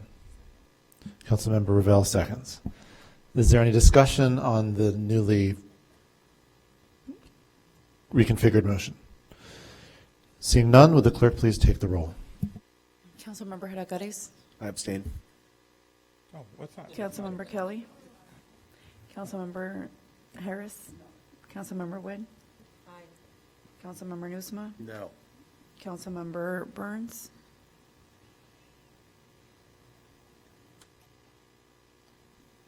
Aye. Councilmember Sufferton? Aye. Councilmember Revelle? Aye. Councilmember Reed? Aye. With 6 voting in favor, 2 voting against, and 1 abstention, the motion carries. This item will be on the agenda for discussion as a special order of business on November 27th. I would remind everyone that as phenomenally distant a date as November 27th appears to be from the vantage point of people who are concerned about Thanksgiving cooking assignments, there's 1 week from now until a special meeting during which I think we've just heard a lot of commentary about how much work there's going to be to prepare for that. Then there's another week between then and November 27th, and that week includes the Thanksgiving holiday. So with that in mind, I would just encourage anybody, certainly the initiator of the motion, but anybody else with a strong interest in this to kind of give as much information as staff as possible and as quickly as possible to make it feasible for staff to prepare something that's going to really be enough for a productive conversation on the 27th. Councilmember Reed. Thank you. So I want to maybe just read off a few lists, and maybe I can get some thumbs up so we can be more efficient with this. And, I would like to, I'm sorry, how many meetings do we have left in the year? So we have November 27th, December 11th. At this time, we have 2 more regular meetings We scheduled. have the special meeting next So, week. so But 2 regular if, meetings. to the extent that the intention of council is to utilize regular meetings to pass the budget, there's no more delays available to us. Okay. And just as a point of information, I'd love to get a rules committee meeting on the December 4th. Okay. Well, that might give us an opportunity for council then, because we'll all be here for rules. I'll just go through the list. And again, all of these, I've met with every single director, I'm sorry, except for a chief of police. That's the only one I didn't meet with, but you're chief, not director. Because, we don't need any more revenue from the police department. You guys do good already. All right. But I've met with just about every director level position, and these are things that we've had discussions about. There are plenty that staff said, Councilmember Reed, fine idea, but we can't move forward with this right now. And I will just note that I've been reading this list off every budget meeting for quite some time, and it's been winnowed down. But an increase, an amendment to our bag tax ordinance, which would reserve it's 10 cents now. We'd keep it at 10 cents, but we'd capture the other 5 cents and allow businesses to implement their own bag fee if they want. All right. All right. We'll keep moving. Food delivery tax. So this is a tax on food deliveries. Staff has a different way of calculating it. They use it as a percentage of the ticket. I believe it should be a flat fee of $1.50. It's not about how much you're buying. It's about the convenience of and the economic impact of using these third-party delivery apps. Is that a, yeah, okay. I'll add that to my list. I want to make one motion, but so we'll see if that works. A delivery fleet tax that would be put on folks like Amazon. All right. Although I'll say this one's a tougher one than the fire assessment. This is pretty new. An increase to the wheel tax by $5, which would bring us in line with Chicago and raise about $175,000. Maybe. I've seen some no's, some maybes. All right. Charging for parking for non-resident at our recreation centers, $250,000. All right. We're leaving money on the table that we're going to shift to property taxpayers and make living in Evanston less affordable so cousin can come watch the skate rink for free. All right.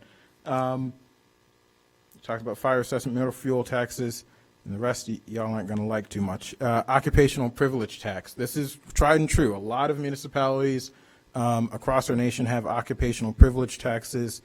Chicago is looking at one, the occupational privilege tax, and I actually have a draft ordinance, I believe, on this, would only apply to businesses, large businesses that are hiring folks who are not Evanston residents. This could bring in substantial revenue. I think it's worth us looking at. All right. I'm seeing It's done in a lot of municipalities, substantial revenue. All right. Long-term, both our long-term care facility licenses and our restaurant licenses have not been updated. The price has not been updated in some time to keep up with inflation. There is potentially, a solid amount of money here by raising this with inflation. The license fees for restaurants and long-term care facilities. Long-term care, well, that's going to bring in not much, but all right. But together this was from the health department, but long-term care, so food delivery fleet, long-term. Charge a surcharge for parking at for events over 5,000 people. I've proposed $10 surcharge before. I mean, we can discuss what the surcharge will be, in reality. But depending on what that surcharge is, and especially if we have large events, this could be a substantial revenue source for the city. So parking surcharge for large events over 5,000.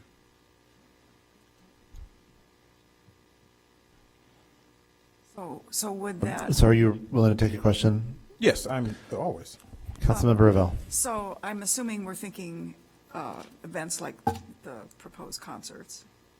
Certainly, those would be over And 5,000. so a lot of the people. Or even the events that are like up to 10,000 people. Okay, but a lot of the concert goers are going to be parking in our downtown garages.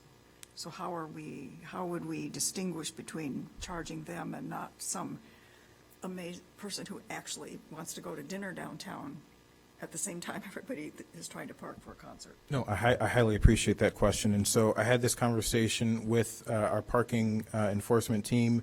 I think part of the Northwestern traffic management plan will be reserving spots in our garages for their events to plan for their parking needs. And so that cost would be passed directly on to Northwestern, and Northwestern would pass it on to the folks who are utilizing those spots. And so there's a way that in the future we can, even now, that we could either issue validations that Northwestern could issue to their parkers to park in our garages, utilize the spaces that Northwestern has reserved, and then collect that fee. I think that makes their infeasible parking and traffic plan even more complicated. I disagree, but I appreciate the thought there. I think what it does is it ensures that the city is able to share in the wealth that is created, and it encourages folks to not drive to Evanston, encourages folks to use public transit, use alternative forms of transportation to get here, as opposed to pulling up and parking. So it seems like at this particular moment, there may not be support for that. And then lastly, our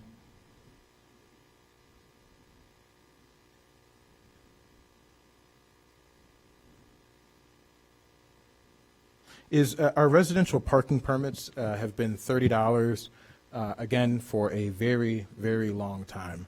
I think we can increase that. If we were to increase the residential parking permit to more accurately account for the cost of giving up free parking spaces in residential neighborhoods, we could bring in about $1 million. And so if we increase the price from $30 to $60, that would be $1 million in new revenue. Or we can negotiate somewhere between there, but it certainly needs to increase. It's been static for far too long, and even I think I don't know exactly how long, and that's one of the questions I have out to the parking folks, and I could probably find it here, but if you just were to increase it by inflation, I think we'd be talking about a substantial number over the years that it's remained $30. And so I think we need to take that into consideration. Maybe that's something we could get more information about, and we can think about maybe it's a smaller amount. And so I will move that on our next agenda, we explore a food delivery tax, a delivery fleet tax, which is going to be a tough one, and we already did fire assessment, and long-term care facility increase in the licensing fees. So food delivery tax, delivery fleet tax, and long-term care facility license increase.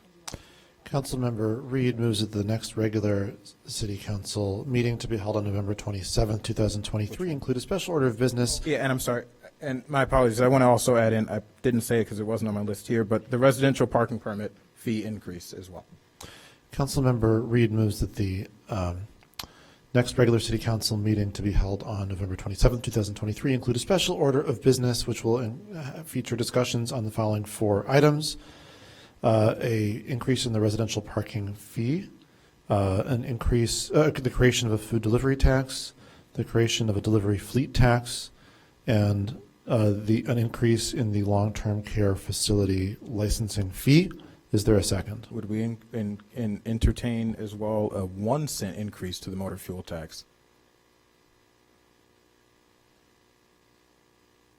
I will say this package together would be over $1 million of revenue, and particularly if we lean on the motor fuel tax. Let me just. Oh, go ahead. Are you changing your well, motion or I'm not? trying to make sure that I'm gauging, but what I will say is that, you know. I think if I could do some gauging for you, I think people's patience is running short. Well, I mean, $450 million budget, we want to close it, I quite frankly don't care. It's your motion. But I just do want to gauge folks. A 1 cent increase to the motor fuel tax, that would not only hit Evanston residents, that would hit folks who are grabbing gas as they're here, coming into town. So I would encourage us to look at that, again, to defray some cost from Evanston residents. Is that in your motion or not? Yes, so yes. All right, so to reread the motion, Councilmember Reed moves the next regular city council meeting to be held on November 27th, 2023 include a special order of business which will be a discussion of the following 5 items: a 1 cent per gallon increase in the motor fuel tax, an increase in the residential parking fee, the establishment of a food delivery tax, the establishment of a delivery fleet tax, and an increase in the long-term care licensing fee. Is there a second? Councilmember Revelle seconds. Is there any discussion on this motion? Can I add one more note? No. Yes, I mean, are we here to do serious business or not? We're talking about trying to defray the. So Councilmember Reed, your time has been up for a very long time. I'm getting an indication from council that they are, after a Herculean amount of forbearance, asking me now to enforce the time limit. So is there anyone else who seeks to discuss this motion? Councilmember Burns. Yeah, assuming that this is, we will be authorizing or directing, I should say, staff to explore these items so that we can be better prepared to discuss them at our next regular meeting. I would support this and encourage my colleagues support it. I've said it before. I appreciate that Councilmember Reed has really done what I think we all need to do, and by supporting this, we'll be doing that, which is look at ways to generate to identify new sources of revenue. The bottom line is we may be successful in finding a way to avoid raising property taxes, but the real goal should be to put us on a path so we don't have to raise them at any point in the near future. And to do that, we have to do much more than cutting costs here and there this year. We have to address the structural issue. And to me, a big part of that is finding new sources of revenue. So again, this is exploratory. I would encourage my colleagues to support this. And Councilman Reed, thank you for your efforts. Would the clerk please take the roll on the? If I may, I just want to add. I've been asked to enforce the. I mean, really, you've gone multiples over your time, and I think I'm getting a clear signal from council that it's their request is that at this point I begin to enforce the rule. Hearing no objection, would the clerk please take the roll on the motion to create the special order of business? Councilmember Hadagaris? Aye. Councilmember Kelly? No. Councilmember Harris? Aye. Councilmember Nguyen? Aye. Councilmember Nusma? Aye. Councilmember Burns?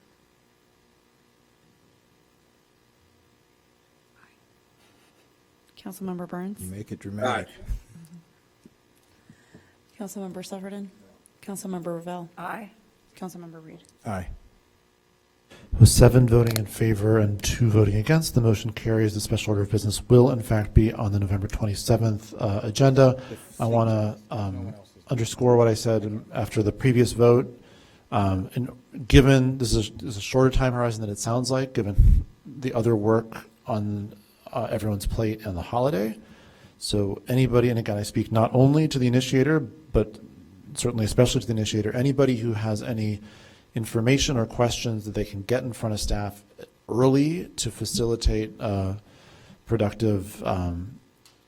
facilitate staff preparation for productive discussion, I think will be really, really helpful in making sure that we make as good use of these 2 special orders of business as possible.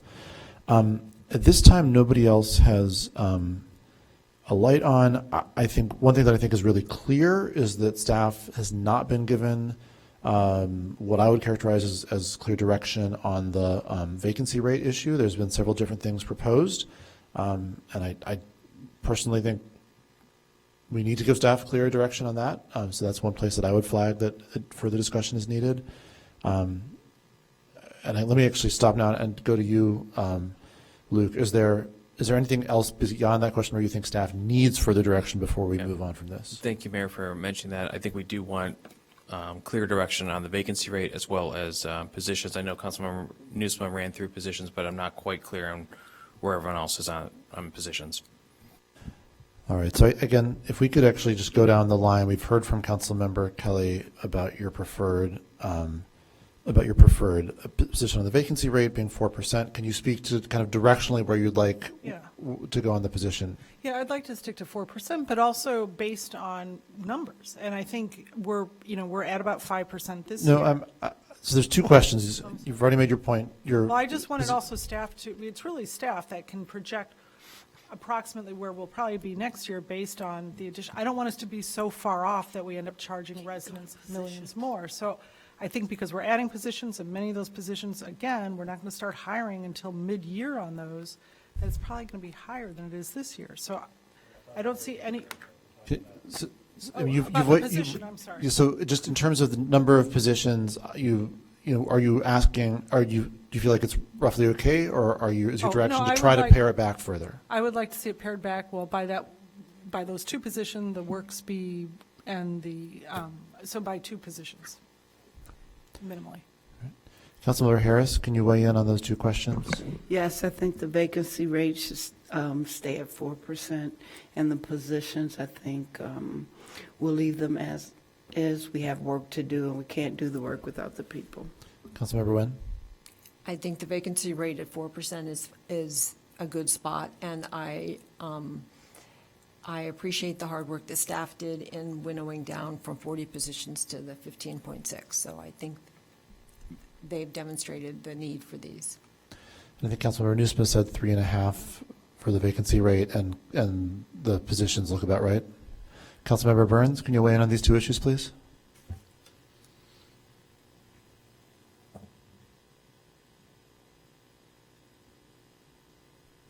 And just so everybody knows, I have to be unmuted because of our ongoing kind of breakdowns in cybersecurity. So just so you're aware. My comments are the same as Councilor Nguyen.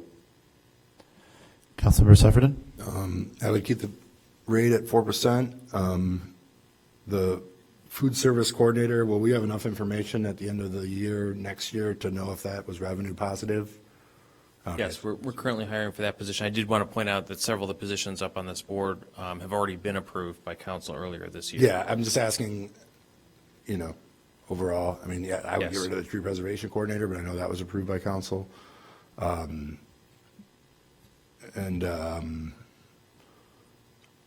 I think other than that, I'm good with those positions. So keep them, but 4% on the vacancy rate. Councilmember Ravel? 4% vacancy rate, and I support all those positions. Councilmember Reed? I certainly support all of the positions, but I would support a 3.5 or a 3 or 3.5. I think 4 is a bit too high and puts us at risk of potentially overspending. Councilmember Hadakatis? I'll go with 3.5 and keep all the positions. Thank you very much. Is there any further discussion folks want to have on SP7? Again, there's lots more budget stuff ahead of us, but on SP7, is there any further discussion? Seeing none, the motion, I think the motion before council is for introduction with the $70,000 change. Would the clerk please take the roll? Just point of information, does it also reflect the change in the CIP, even though that does not affect the general fund balance? What we voted on with the CIP changes, is this reflected in the final number we're talking about now? So that would change, yes, the overall budget would come down from 449 million to it would come down by that at roughly $25 million. Well, we know that it would, but the question is the presentation that Ms. Biggs made earlier tonight reflected in SP7? Because if so, then the number's wrong. No. It's not. Okay. Because in the past it has happened, and again, yeah, we can take the direction. It comes down to the last council meeting when they're ready to adopt, and it happens on the floor kind of, and we kind of add up the numbers or subtract the numbers and give the final number, and that number gets into the ordinance for their signature. Council, sorry, go ahead. But I think to that point, if we're generally good on the vacancy rate and the CIP as proposed, that could come today, and then the ordinance you see at the next meeting would reflect the CIP that was proposed tonight. Understood. Councilmember Reed? I'll move to update the budget to incorporate the CIP proposal. There's another motion on the floor, isn't there? Amending the budget. Yeah, he's moving to amend the budget to reflect the CIP number. And I'd look to put it in writing because it's in writing in CIP. And that's fine. So Councilmember Reed moves to amend the budget consistent with the CIP changes that are in the packet, so in writing. Second. Councilmember Harris seconds. Councilmember Kelly. So when we vote on this for introduction, that's with the understanding of everything else we discussed, like looking at insurance, and it could be, it's not just this, that the only thing that we're expecting necessarily to change. It's just to vote to move it along. I just want to, Yes, because we talked about it, there's a lot more. I mean, for example, the vacancy rate hasn't been changed Right. yet. There is, I would say the reason to vote yes would be is if you believe that it's possible that this body will be ready for final action on the 27th. Okay. If you right now are certain that's impossible, it doesn't matter. But if you think there's a chance you'll be ready for Right. final action on the 27th, then you might as well vote yes now to move It doesn't mean I'm along. voting on what's in the packet, though.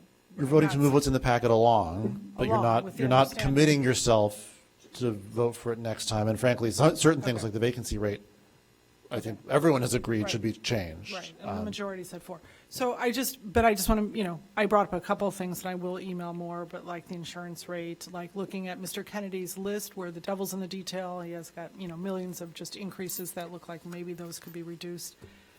So I think those are significant amounts there that will reduce the budget significantly, along with the position that we are eliminating, or the work speed contract for $80,000, so. Okay. Councilmember Reed? Yeah, I am, as I indicated earlier, I like the amendments. I'm not ready to move forward with this. I'm not going to move to table because I don't think the sentiment is there. But I would ask, again, I don't think anyone here was aware that we were potentially in May. It's what's going to be added to the budget now, that we are going to commit more to pickleball courts than affordable housing. I don't think anyone up here knew that. I would presume nobody knew that. And so I think that shows that there is a lot more detail and thought that needs to go into this. I don't think I'd be prepared to vote on this on the 27th, and I think we can move it forward for introduction, but we can't say that affordable housing is a top priority for this council and spend more on pickleball courts than affordable housing, spend more on a whole host of things than affordable housing. Adding new revenue to to be clear. But just a clarification, when you say the pickleball is an expense, 400,000. In affordable housing, 333,000 is revenue, but we are going to spend 1.9 million out of the affordable housing fund. So the expense is 1.9 million dollars. But the revenue for the pickleball court it's coming from somewhere, and we're choosing to put it toward pickleball instead of affordable housing. So it's, sure, it's fungible, but it ain't fun for folks who are struggling. Would the clerk please take the roll? This is on Councilmember Reed's amendment, which we have not voted on yet, to update ordinance 82-0-23 to reflect the capital improvement plan proposed changes that are in the packet. Will the clerk please take the roll on that amendment? Councilmember Hadakaris? Aye. Councilmember Kelly? Aye. Councilmember Harris? Aye. Councilmember Nguyen? Aye. Councilmember Nusma? Aye. Councilmember Burns? Aye. Councilmember Sufferton? Aye. Councilmember Ravel? Aye. Councilmember Reed? Aye. With 9 voting in favor and none voting against, the motion carries, and ordinance 82-0-23 is amended. And now, seeing no further discussion, will the clerk take the roll on the twice amended 82-0-23 for introduction?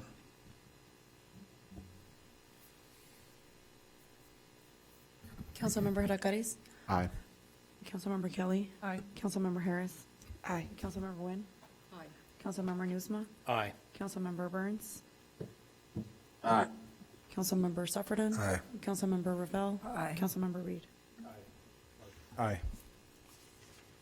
With 9 voting in favor and none voting against, the motion carries. Ordinance 82-0-23 is introduced, and it will appear as twice amended for further discussion on the November 27th regular agenda of the for the regular City Council meeting. This brings us to item SP8. Councilmember Reed? I move, so SP8, SP9, and SP8 is where our property tax ordinance. I know the general levy, the general assistance levy is part of property taxes. The SP8 is the big one. SP8 is the big one. Okay. I move that we table item SP8, SP9. I move that we table items SP8 and SP9. I think we're really going to, I hope we're going to do a lot of work over the next few, or I just move that we table it, then I'll discuss. Councilmember Reed moves to table ordinances To our next meeting, to be safe certain. Councilmember Reed moves to table ordinances 83-0-23 and 84-0-23 to the next, to the next regular meeting of the Evanston City Council to be held on November 27, 2023. Is there a second to this motion? The motion fails for lack of a second. I Someone move else gotta make a items motion. SP8 and SP9.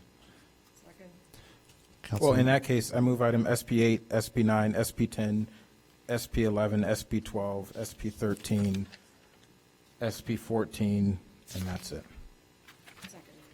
Councilmember Reed moves passage for introduction of ordinances 83-0-23, 84-0-23, 85-0-23, 86-0-23, 87-0-23, 88-0-23, and 89-0-23. And if I may Councilmember Nguyen. I would like to, if possible, just add the consent agenda in on that as well. Okay, no, I will stop. Councilmember Nguyen seconds the motion that I previously read, unchanged. Is there any discussion on this one? So this is all the taxes. Councilmember Kelly. Yeah, I just had a question about the pension. So the amount in the memo here that we're voting on is about, for the public safety pensions, it's about $618,000 higher than what's in the budget, what's in the levy. But maybe you can explain it. I don't, it's higher than what's presented. In the budget, it says for the fire pension, it's 9,500, 9.598510, and for the police, 10.391495, but here in the levy, it's, fire is 9,895,474. And I don't understand what it says, and maybe it's related to what you have above, including an allowable loss factor of 3%. And if you can explain that, this is, it doesn't quite come out to 3% though, so. Right, so the Cook County allows for the loss factor, and why that allows is because of the, obviously, one of the things is that a lot of people don't pay the property tax, and these happen more or less a lot after 2008 recession. I mean, I could remember with just 2 years back in 2021, both the pension funds got less money, and we had to give $200,000 out of general fund to make up for the deficit in the property tax to the police pension and fire pension fund. So that's the one, yeah, delinquent taxes. The other thing is sometimes the appeal process, you know. So we levy the amount and we think that, okay, we would get it. And sometimes if it's the big commercial properties could result in a huge property tax reduction. So that's why Cook County allows the loss factor, and that's why you see those numbers a little higher than the original amount. So that's something we have the option to do if we want, right? So I would say keep it to what we put out to the public in the budget. Keep that number the same. Which one? Do you want the net number or the Yeah, gross? Because in the ordinance, we want the gross number. That's the Cook County requires. Right, so, but we've upped it by over 600,000 versus what we told the public we would be charging. And our goal was to keep that portion of the public safety pension flat and to rely on the PPRT and then Right. surplus budget, any of the excess. But the downside is, if I go with the net amount, and if we have a 97% collection or 98% collection, which has happened in the past, then the general fund has to kind of put in more money towards all the levy. I mean, that was how we directed it, was to keep it flat, so we're not raising the public safety pension levy. In years, it will start coming down, which will be great, but to rely on the 100% of the PPRT, and then if we don't meet it, we're taking from those excess reserves, which we have a good supply of excess Right, reserves. but this is, I mean, we did the same thing last year. We take the actuarial report. We did a year before, we added the loss factor. Even last year, we added the loss factor of 3%, which is allowable by the Cook County. I know it's allowable, I mean, we're just charging that much more, so. I mean, if I want, but yeah, I mean, I just want to let the council know that if there is a less than 100% collection, yeah, we could end up, and collectively in all other funds too, where we add these things, we'll have to find the money somewhere. Right, I mean, that was our instruction, it's in the policy to take from surplus, but, thank you. Is there any further discussion?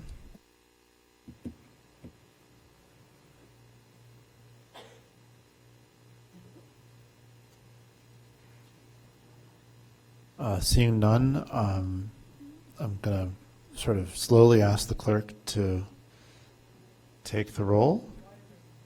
What's that? On the whole, I mean, the whole shebang.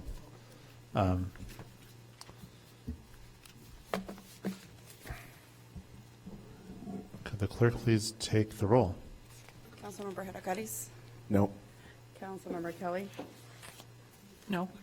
Councilmember Harris? Aye. Councilmember Nguyen? Councilmember Nusma? Aye. Councilmember Burns? No. Councilmember Sufferton? Aye. Councilmember Ravel? Aye. Councilmember Reed? No. With 5 voting in favor and 4 voting against, the motion carries, and all of the ordinances previously read are introduced and will appear on, what's that? That was for expediency. And will appear on the November 27th agenda for the regular city council meeting for action, and I'm guessing for a lot of robust discussion as well. This brings us to the consent agenda. I've already been asked to remove items A7, A8, and HS1 from the consent agenda. Is there anything else that anyone wants removed from the consent agenda before I entertain a motion?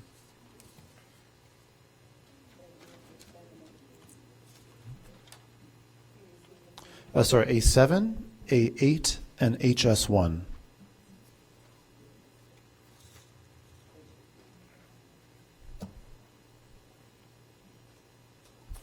Councilman Reed? Yes. I'll also take off A11, but I will move the consent agenda. Well, hold on, let me make sure everyone's ready. There's a lot of paper shuffling still going on. Are folks ready for a motion?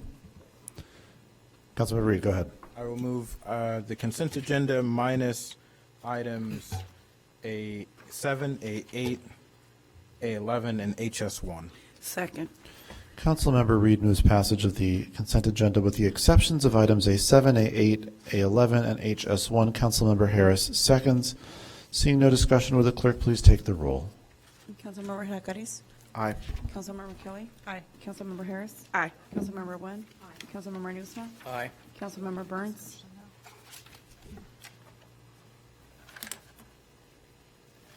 Aye. Councilmember Sufferton? Aye. Councilmember Ravel? Aye. Councilmember Reed? Aye. With 9 voting in favor and none voting against, the motion carries, and those items, the entirety of the consent agenda, with the exception of the 4 items previously read, is passed. This brings us now to items A7 and A8, both of which are removed from the agenda for consideration of introduction and action to occur tonight. Is there first of all, is there any objection to doing both of those together? Seeing none, is there a motion to suspend the rules for both of those items? Second? Second. Councilmember Wynn moves to suspend the rules so that ordinances 104-0-23 and 112-0-23 may both be passed for introduction and action this evening. Councilmember Harris seconds. Seeing the discussion, will the clerk please take the roll on the motion to suspend the rules? Councilmember Hadakaris? Councilmember Kelly? Councilmember Harris? Aye. Councilmember Wynn? Aye. Councilmember Nusma? Aye. Councilmember Burns? Aye. Aye. Councilmember Sufferton? Aye. Councilmember Ravel? Aye. Councilmember Reed? Aye. With 9 voting in favor and none voting against, the motion carries and the rules are suspended. Now would someone care to make a motion for items A7 and A8? Mr. Mayor, I will move items A7, A8 together. This is ordinance 104-023, amending Title 9, Chapter 10, regulating the installation and use of alarm systems, and 112-023, authorizing the city to borrow funds from the Illinois Environmental Protection Agency Public Water Supply Loan Second. Program. Councilmember Nusma moves passage for final action of ordinances 104-0-23 and 112-0-23. Councilmember Harris seconds. Councilmember Nusma. I also just want to point out that A7 was amended in committee to fix a typo. It's $110, not $10 in section 91033.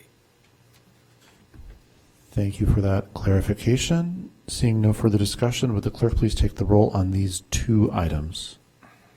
Councilmember Hadakaris? Aye. Councilmember Kelly? Aye. Councilmember Harris? Aye. Councilmember Wynn? Aye. Councilmember Nusma? Aye. Councilmember Burns? Aye. Councilmember Sufferton? Aye. Councilmember Ravel? Aye. Councilmember Reed? Aye. With 9 voting in favor and none voting against, the motion carries, and ordinances 104-0-23 and 112-0-23 are both passed. This brings us to item A11. Councilmember Burns, I believe, is the chair of AMPW. Would you care to make a motion on this item? Nusma chair today. Nusma, if you could make a motion, please. Yeah, I'll move item A11, ordinance 103-023, amending Title 9, Chapter 2, Section 3, fees changed to increase, fees charged to increase ambulance fees. Second. Councilmember Newsom moves passage of ordinance 103-0-23. Councilmember Wynn seconds. Is there any discussion? Councilmember Reed. Thank you. I just want to make sure that I have a clear understanding of how this works. We've talked about this. Sorry, I'm asking you again. But can you walk through again? I know that this is charged to the insurance companies. So what happens to folks who don't have insurance? Okay, I'm going to try to get Remind this me right. that- yep. Good evening, Council, Mr. Mayor, and Clerk Mendoza, City Manager, and Council. Our last ambulance fee increase was in 2018 to $1,500. What we do is when someone calls for ambulance service, they receive a bill from third-party billing company Andres Billing for the amount of $1,500, whether it's an advanced life support call, which means cardiac monitor, IV, advanced measures, or whether it's a BLS call, which is basic life support, vitals, whether it's a splint or anything, the person would get billed $1,500. We then bill the person, they submit it to their insurance companies. If their insurance companies are able to, have a stipulation where they pay for ambulance service. If it's a resident, whatever the insurance companies provide for money, that's all we take. If it's a non-resident, we bill the insurance company, the insurance companies pay, and then the remainder would get billed to the individual. If a person has issues paying or provides a hardship letter to the department or to myself, we discuss it, and then we can waive the remaining fees to that person. Do you know how many hardship letters have been produced and how many fees have been waived? I would say in the last year, we've probably waived 20? No, not even 10, maybe 10. Okay. And do you know roughly how many calls do we have in that category that you just described? So we run 11,400 calls a year, and about 7,000 of those calls are EMS. So about Now, a lot of those could be treat and release, which we do not bill. So if we go to the scene, person fell down, somebody called the ambulance, a passerby called the ambulance, we went there, that person was okay, they sign a release, we do not bill for those calls, and that is part of the 7,000 calls. The actual billable calls, I don't have that exact number, how many we billed last year. Okay. No, that is helpful. Have we ever gone after, like, have we ever filed suit against some, or not, maybe not suit, but have you ever put this against someone's, can you put medical bills against someone's credit? Not anymore. Not anymore. So if someone doesn't pay, what do we do? Nothing. And is there any evidence that, I don't think so, but is there any evidence that... Say that right? Go ahead. Oh, I'm sorry. Is there any evidence that shows that this increases insurance rates or cost on residents at all? Ask the question one more time, I'm sorry. Do we believe that this $500 increase would increase insurance rates? I don't think so, because when we did the research with Andres, who bills 200 other municipalities, the hike or the raise that we're looking for is the average. So Glenview charges, let's say, $2,400 a call. Oak Park charges, what's Oak Park? $2,200. So we're trying to fall in line with the average, and we're also increasing the mileage. We're able to charge $10 per mile, so we're upping that to $15 per mile, and we're still well within the average of what all these other departments are doing and all these other municipalities are doing around us. Okay. And is there any evidence, I presume that when all the municipalities do it, the insurance companies at some point pass this cost on to users? I mean, I don't have that answer for you. I don't know how that works. But I can tell you, so, and this is getting a little further ahead, but to look into the future, is we also collect GEMT money, which is a pretty new revenue source, ground emergency transport. And rumor on the street is that GEMT, which they cover the rest of the cost. So if we charge $1,500 for an ambulance call to Medicare or Medicaid, we've determined that the fire department costs $3,200 to operate and to run that call. So the GEMT money comes from the feds. They pay the remaining amount from $1,500 to the $3,200, and then we split the cost with the state. And the rumor on the street is that they're wanting to see municipalities, departments, bill closer to what the rate is on what it costs us to run a call. So getting to this $2,000 helps us in that. That hasn't happened yet, but as you can imagine, it could. I mean, if Medicaid and Medicare is gonna cover the cost, they're gonna ask why we're not charging that to the other residents as well. Thank you. That is helpful.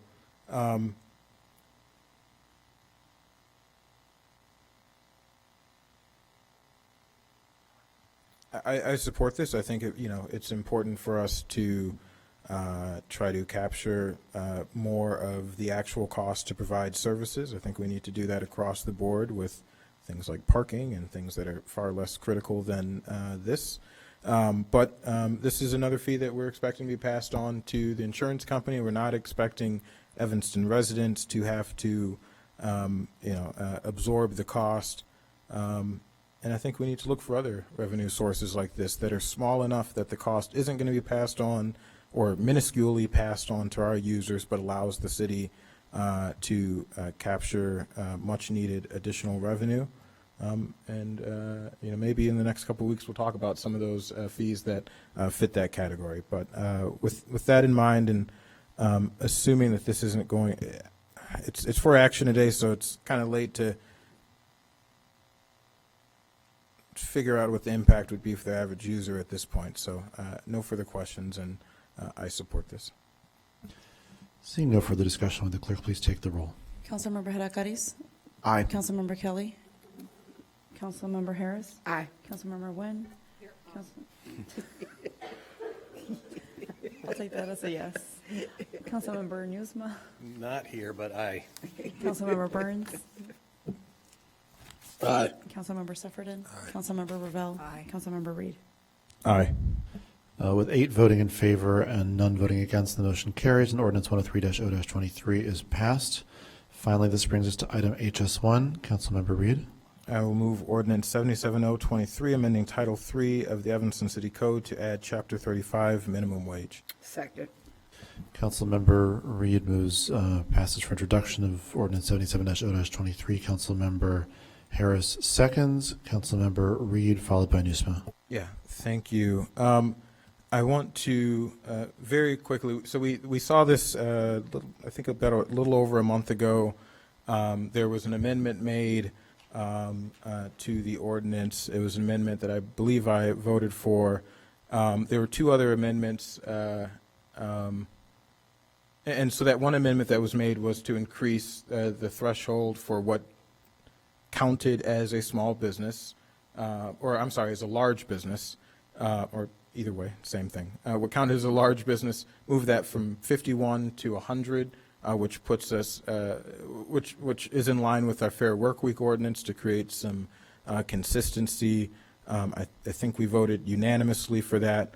And let me take one more quick step back before I even get there. So this has been before the Human Services Committee, Economic Development Committee. We had several town halls about this, the minimum wage increase.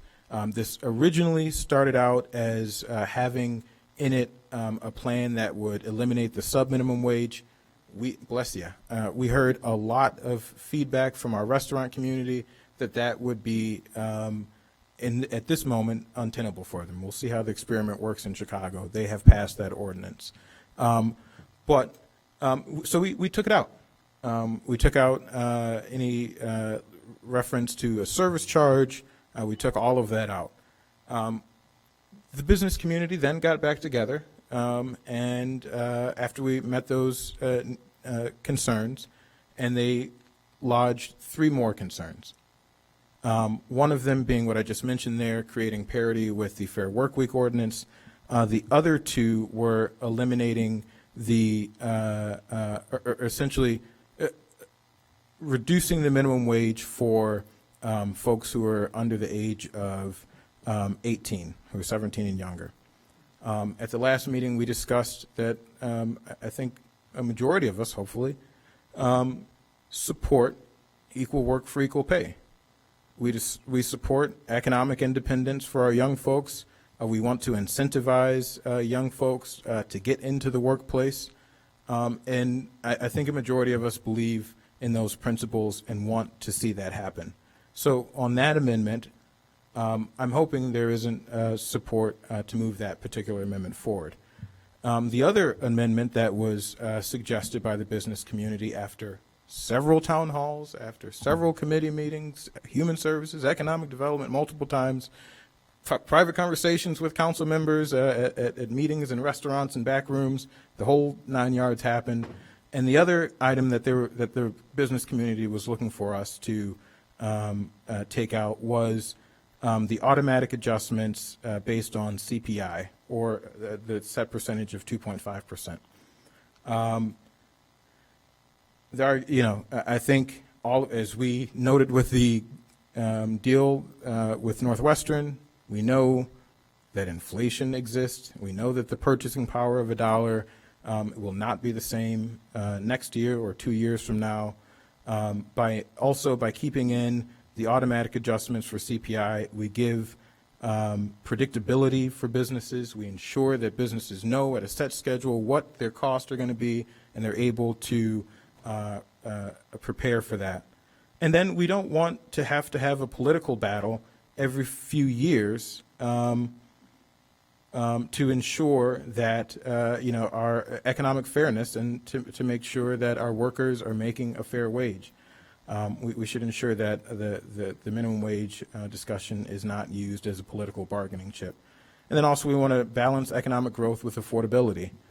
And I want to hammer this home. By increasing the minimum wage, particularly for large businesses, right? There's two tiers, one for small businesses, one for larger businesses. We are bringing wealth back to our community. We're bringing money back from, the Kroger's and the Jewel and the Whole Foods and Amazon and, Jeff Bezos. We're bringing some of that wealth back to, and not that those places necessarily pay minimum wage. Some of them pay below what this is, but we're bringing that wealth back.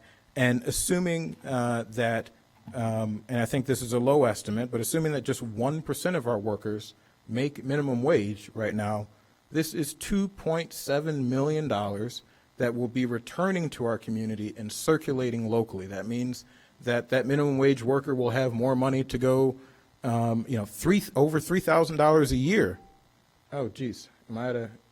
Okay, we'll have over $3,000 a year to spend at local shops, at small mom and pop shops. And so with that, I will close, and I will encourage us. I'm going to make a motion to introduce this and defer it to December 11th. So it'll move for introduction today, be deferred to December 11th to allow plenty of time for more discussion, for more feedback. But we heard the business community. They asked us for 3 things.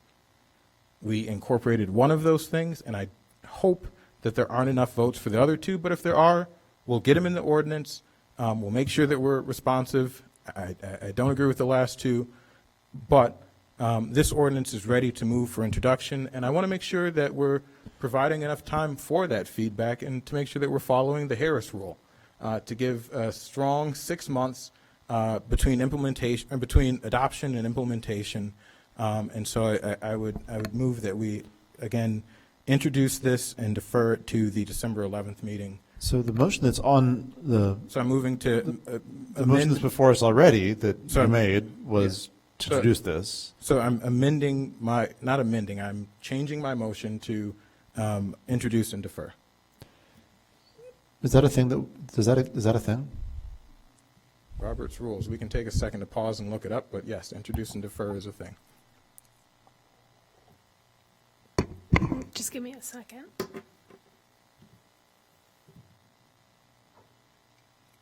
And the question, I think, sorry, I did some lip reading, but why don't I just table it? I think it was, and because as I mentioned, I want to make sure that we're following the Harris rule. We had a lot of time. We tabled this already in September to allow for feedback. Folks didn't engage. We made the amendment. We made one amendment already.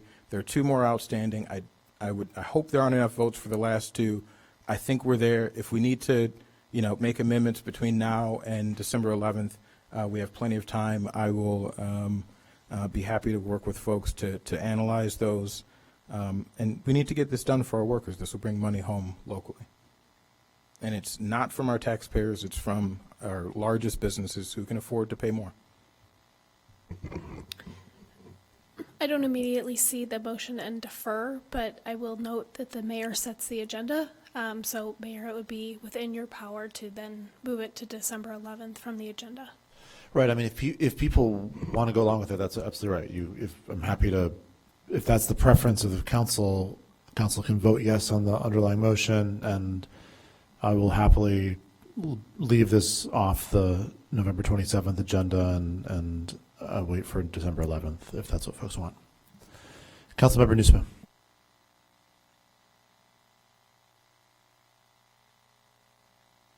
So there was already a motion, and then there was an effort to change the motion, and it doesn't, we don't have confirmation from council that the new version of the motion exists, so we're going to just stick with the underlying motion for now.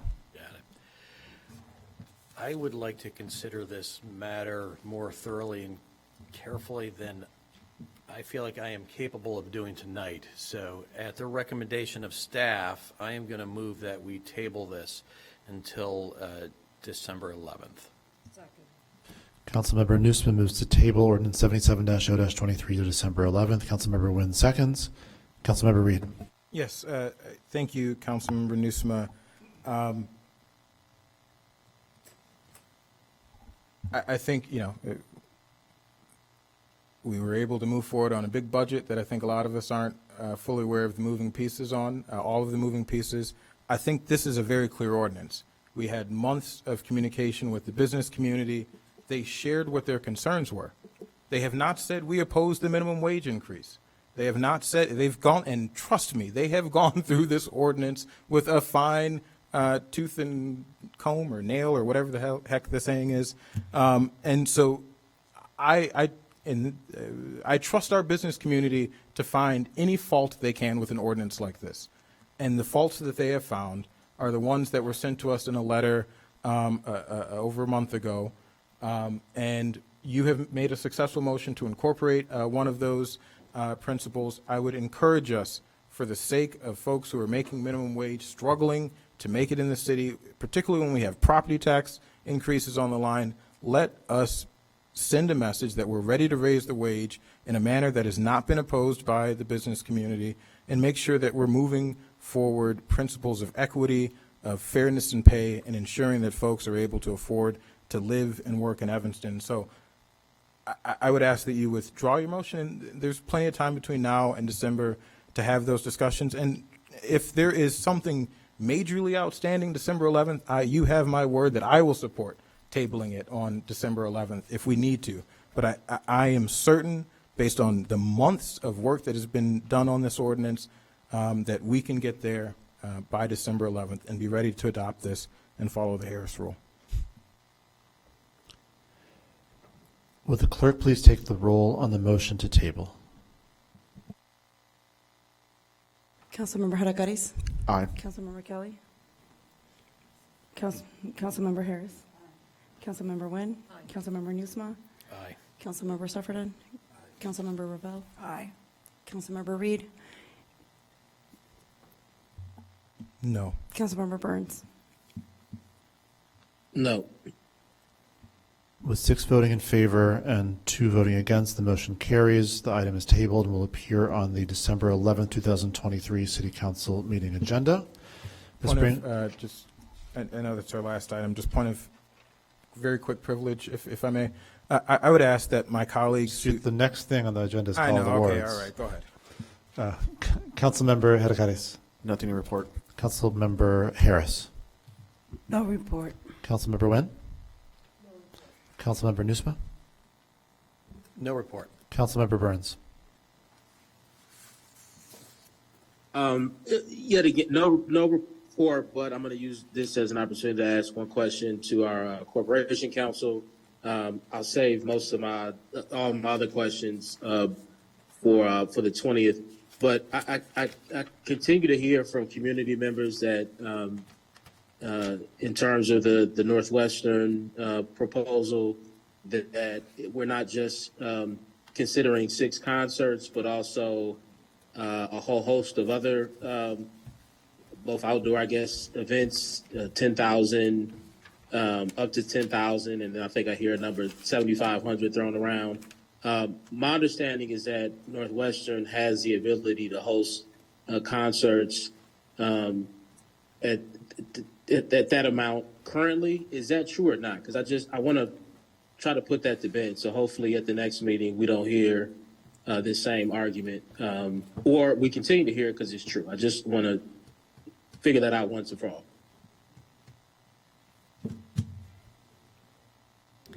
So I would just direct everyone to ordinance 107023, and this, there's a great graph that staff has put in here about the changes to the text amendment. And so there is a new provision that allows outdoor lectures, speakers, non-musical festivals, social events, and other community or cultural events, and musical performances in conjunction or associated with the foregoing, hosted by the university or the city.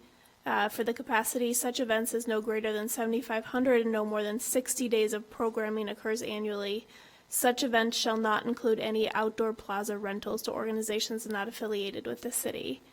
So that is a new section. But it is limited to the whole U2 district.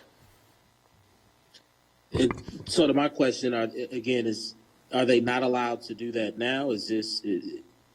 What are they allowed to do now in terms of events?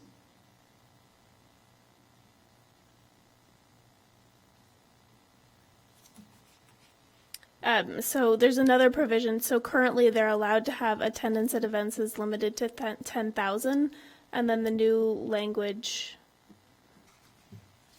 is limited to capacity of the city. That's for I apologize, this is extensive. And we could talk more about it offline. Yeah, let's talk offline, and I'll get this to you in an email that you that's can fine. share. Thank you. Okay, perfect. Thank you. Councilmember Sufferton.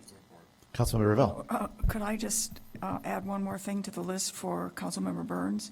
The other big change from the current ordinance to the proposed new that the amendment would accomplish is it moves amateur athletic events from a category of being a temporary use that with a more limited number allowed. It moves the amateur athletic events up to the top as being a permitted use. There could be as many all year long as anybody wanted to host, and those can be very large 10,000 person events. So that include that, please, in the discussion with Councilmember Burns. No report. Sorry. And Councilmember Reed, including your point of personal privilege. I started looking up introduce and defer, and then my mind deferred. My point of personal my point of personal privilege for my colleagues, which is pretty much everyone, who voted to defer the minimum wage ordinance. I would ask that if, we've had the conversations for months, but if between now and December 11th, you can't find concrete reasons not to support the minimum wage ordinance because of feedback from the business community, then let's move for introduction and action on that day to ensure that we are on the proper timeline to make sure we're giving our businesses enough time to adjust to this. We've had the discussions. We've incorporated substantially the feedback that they've requested, really peeling back this ordinance. I don't think we need to delay this any further. And so if you can't find a legitimate reason, not to move forward with this, or you can't find, other amendments that need to be made that make sense, which likely if they make sense, I'll support them, then let's just move this forward. So I want to prep folks for that, and I hope that folks will genuinely consider that. Thank you. Oh, and ward meeting last Thursday of the month. We had a virtual ward meeting this morning or this afternoon, and we have another virtual ward meeting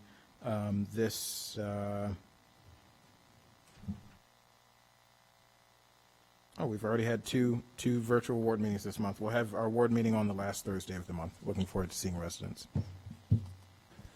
Seeing nothing further on our agenda, the November 13th meeting of the Evanston City Council stands adjourned.